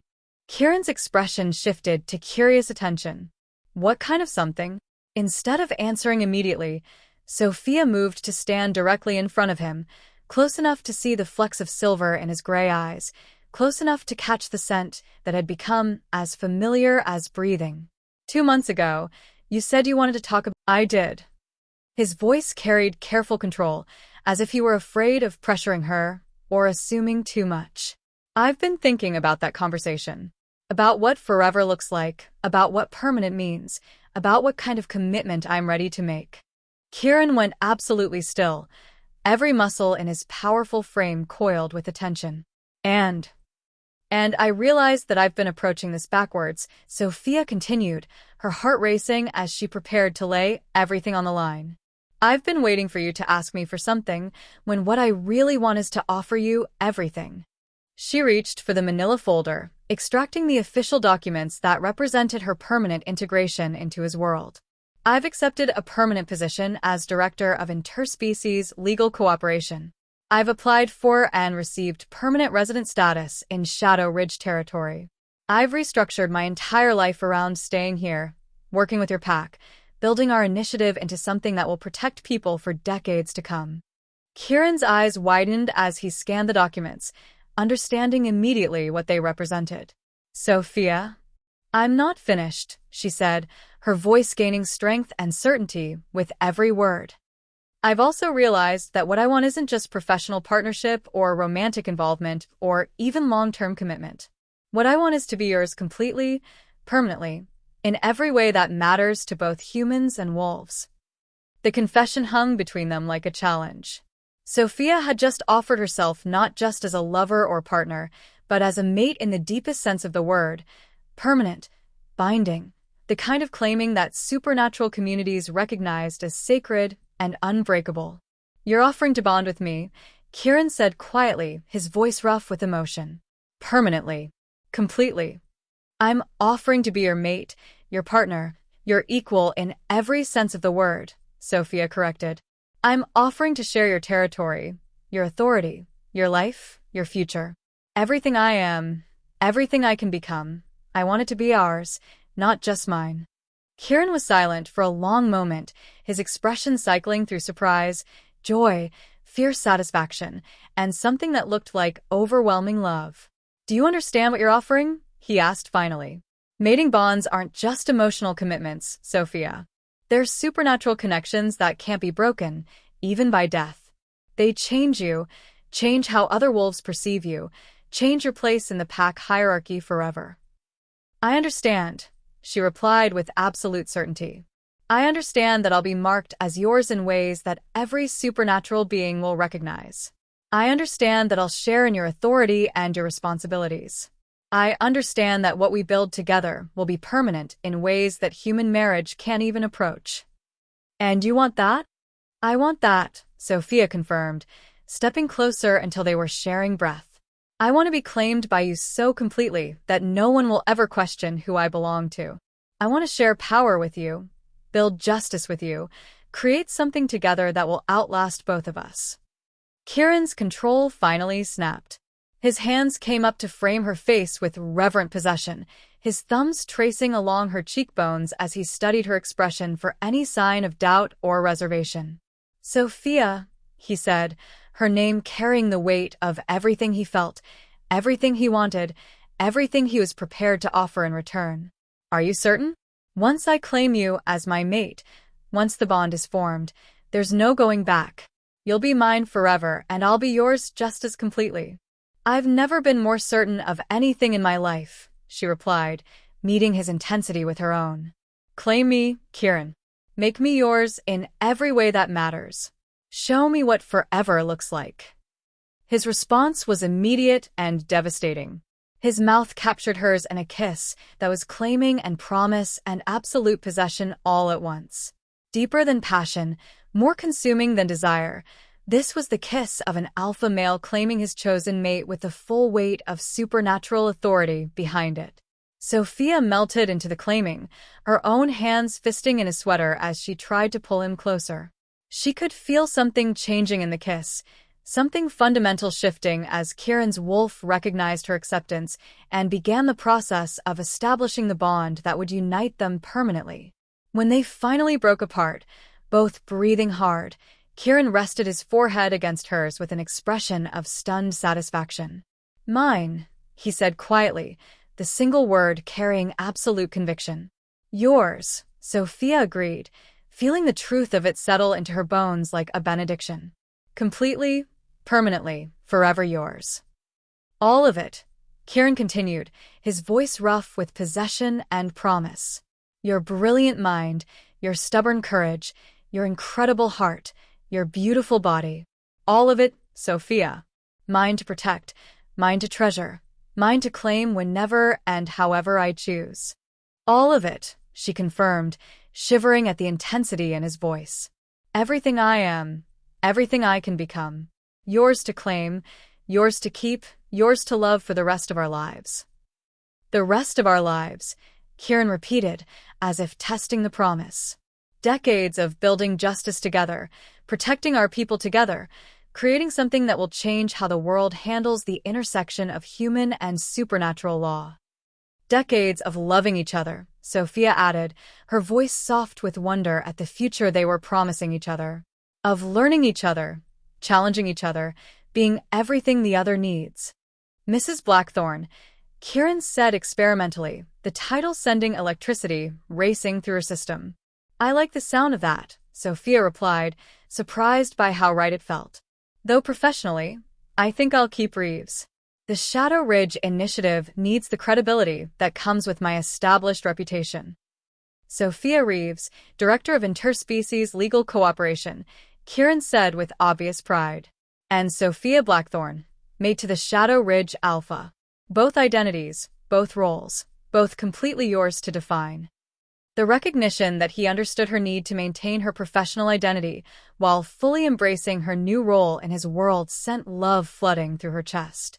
This was what true partnership looked like, not the surrender of independence, but the multiplication of strength through unity. There's one more thing, Kieran said, his expression shifting to something that looked like nervous excitement. What? He moved to his desk, opening a drawer to withdraw a small velvet box that made Sophia's breath catch. I know we're already committed in every way that matters to us, but human customs have their own importance. He opened the box to reveal a ring that was absolutely perfect, a brilliant diamond surrounded by sapphires that matched his eyes, set in platinum that caught the light like captured starfire. It was elegant without being ostentatious, distinctive without being flashy, clearly chosen by someone who understood exactly what would appeal to her tastes. "Sophia Reeves," Kieran said, dropping to one knee with fluid grace. "Will you marry me? Will you be my wife in human law as well as my mate in supernatural tradition? Will you wear my ring and take my name and build a life with me that honors both our worlds?" The formal proposal sent tears threatening despite her usual composure. She'd been prepared for the mating bond, had planned for the supernatural claiming, but somehow the traditional human proposal felt just as significant and binding. "Yes," she said, her voice thick with emotion. "Yes to all of it.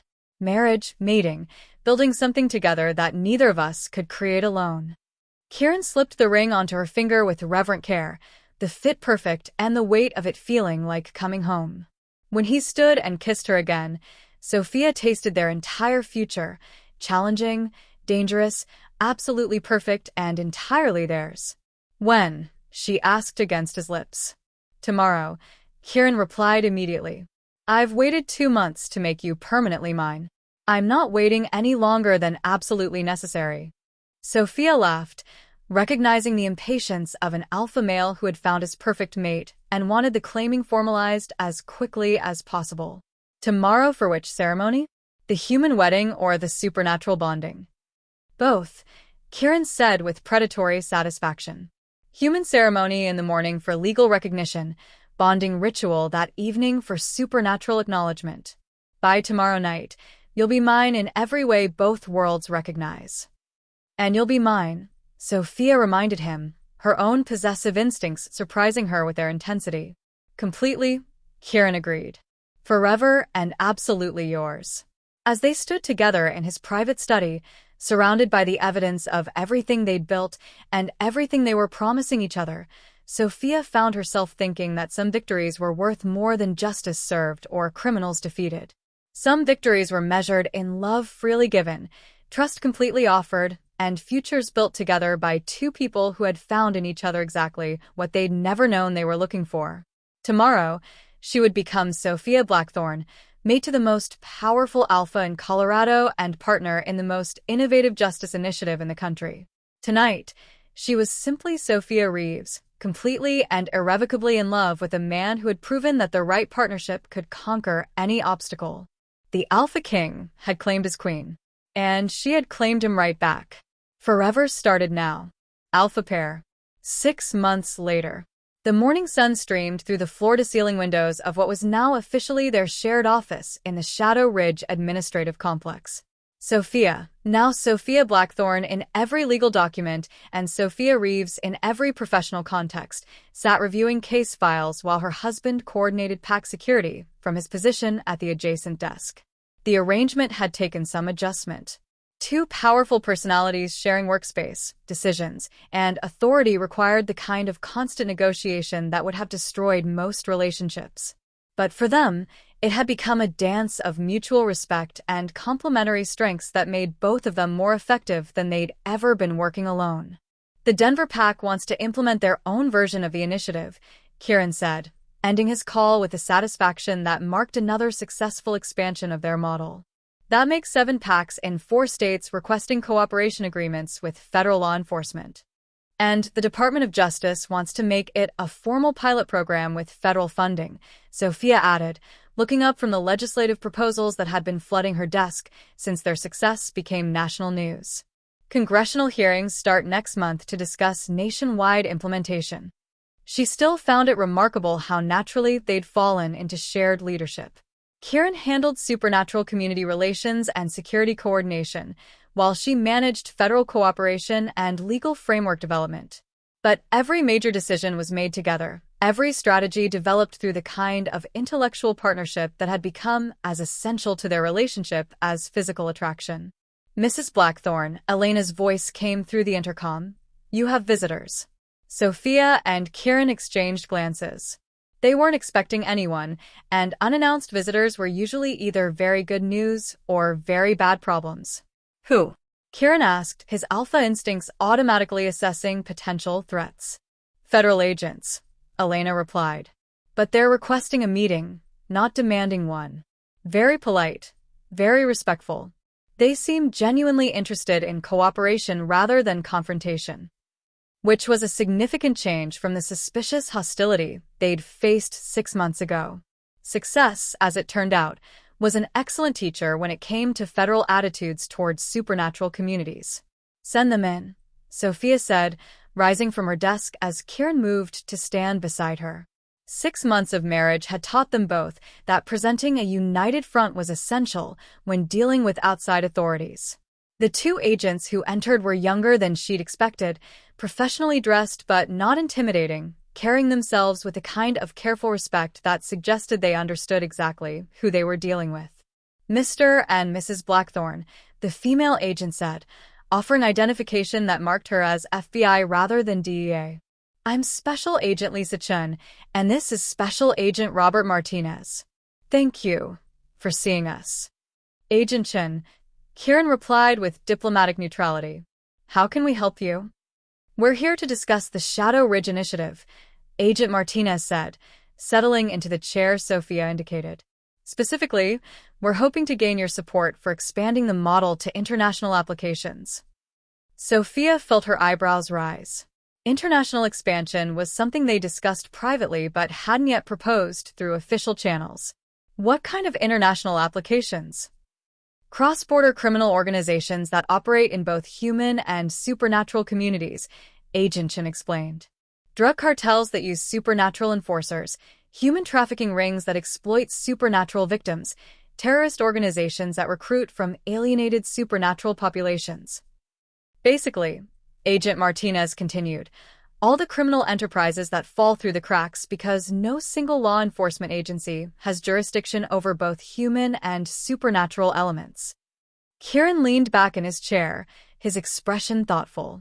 You're talking about creating an international framework for cooperation between human law enforcement and supernatural community justice systems. We're talking about making the Shadow Ridge model the foundation for a new kind of international law enforcement, Agent Chen confirmed, with you and Mrs. Blackthorne leading the development and implementation. Sophia felt excitement beginning to build in her chest. The opportunity to expand their work beyond regional applications, to create justice systems that could protect victims and prosecute criminals regardless of species or jurisdiction, it was everything she'd hoped their initiative might eventually become. What would this entail? She asked, her legal mind immediately engaging with the practical challenges. Permanent positions with the International Criminal Court, Agent Martinez replied. Authority to coordinate investigations across national boundaries, access to resources from multiple countries, diplomatic immunity for operations in hostile territories. Essentially, Agent Chen added, you'd be creating and leading the first truly integrated approach to supernatural crime on a global scale. Kieran was quiet for a moment, his steel-gray eyes focused on something beyond the immediate conversation. Sophia recognized the expression. He was thinking strategically, weighing opportunities against risks, considering implications that extended far beyond the immediate proposal. There would be significant dangers, he said finally. International criminal organizations are considerably more ruthless than regional operations like Morrison's. There would also be significant protections, Agent Chen replied. International backing, multinational resources, the kind of authority that makes even the most dangerous criminals think twice about retaliation. And, personally? Sophia asked. What would this mean for our life here? Our responsibilities to Shadow Ridge PAC, our existing commitments. Shadow Ridge would become the headquarters for international operations, Agent Martinez explained. Your PAC would be the primary security and support network for field agents operating worldwide. Instead of leaving your community, you'd be making it the center of global supernatural justice. Sophia felt something click into place at that explanation. Not abandoning the life they'd built, but expanding it. Not leaving the PAC that had become her family, but making them central to protecting supernatural communities worldwide. We'll need time to consider this, Kieran said, though his tone suggested he was already inclined to accept. Time to discuss it with our pack, with our current federal partners, with the other communities that have implemented versions of our model. Of course, Agent Chen replied, standing as Kieran and Sophia rose to see them out. But Mr. Blackthorne, Mrs. Blackthorne, this opportunity won't remain open indefinitely. There are other individuals being considered for these positions, other approaches being developed. Understood, Sophia said. You'll have our answer within the week. After the agents left, Sophia found herself pacing the office with a kind of nervous energy that marked major life decisions. International work would mean travel, danger, separation from the pack during extended operations. It would also mean the chance to create something unprecedented in scope and effectiveness. What do you think? She asked Kieran, who had returned to his position by the windows with a thoughtful expression that meant he was working through complex variables. I think, he said slowly, that 6 months ago, I would have rejected the proposal immediately. Too much risk to the pack, too much time away from territory, too many unknowns. And now I think that some opportunities are worth any risk. He turned to face her, his expression shifting from strategic analysis to personal certainty, especially when facing them with the right partner. Sophia felt warmth flood her chest at the absolute confidence in his voice. You want to do this? I want to do this with you, Kieran corrected. I want to build something together that protects supernatural communities worldwide, that ensures no one else faces the kind of threats Morrison represented. It would mean months away from home, dangerous operations in hostile territory, working with law enforcement agencies that might not be as cooperative as our current partners. It would mean expanding everything we've built together, Kieran replied, moving to stand directly in front of her. Taking the justice we've created here and making it available to victims everywhere. Sophia studied his face, looking for any sign of doubt or reservation. Instead, she found the same determined confidence that had carried them through every challenge they'd faced together. There's one more consideration, she said quietly. Which is? She placed her hand on her still flat stomach, feeling the flutter of nervous excitement that had been building for the past week. International operations might need to be delayed for about 8 months. Kieran went absolutely still, his eyes dropping to where her hand rested against her abdomen. When his gaze rose to meet hers, the expression on his face was one of stunned joy mixed with fierce protectiveness. You're pregnant, he said, his voice rough with emotion. I'm pregnant, Sophia confirmed, her own smile bright with happiness and anticipation. Which means our international justice crusade might need to start with domestic preparation for a very small, very important new pack member. Kieran's response was immediate and overwhelming.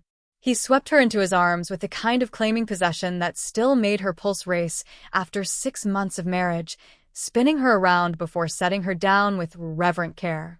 A baby, he said, his hands moving to frame her face with gentle reverence. Our baby. The next generation of Blackthorns, born into a world where justice actually works. Born into a pack that protects supernatural communities worldwide, Sophia added, leaning into his touch. Raised by parents who proved that love and partnership can change everything. Sophia, Kieran said, her name carrying the weight of everything he felt, everything he wanted, everything they'd built together. Have I mentioned recently that you're absolutely perfect? Not since this morning, she replied, her own love shining in her voice. But I'm willing to hear it again. You're perfect, he said, kissing her with the kind of thorough passion that had marked their relationship from the beginning. Perfect for me, perfect for this pack, perfect for creating the kind of justice the world needs. We're perfect, Sophia corrected against his lips. Together.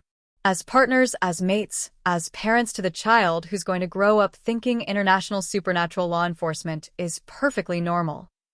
The poor kid won't know that other families don't coordinate with federal agencies and lead multinational justice initiatives, Kieran said with obvious satisfaction. The lucky kid will know that when you find the right partner, you can accomplish anything, Sophia replied, including changing the world. As they stood together in their shared office, surrounded by the evidence of everything they'd accomplished and everything they were still planning to achieve, Sophia found herself thinking that some love stories weren't just about two people finding each other. Some love stories were about two people finding each other and then changing the world together. The Alpha King and his queen had built an empire of justice. Now they were going to raise the next generation to expand it even further. And somewhere in the world, criminals who preyed on supernatural communities were about to discover that the Blackthorne legacy was just getting started. Forever, as it turned out, was going to be very busy. And absolutely perfect. The end.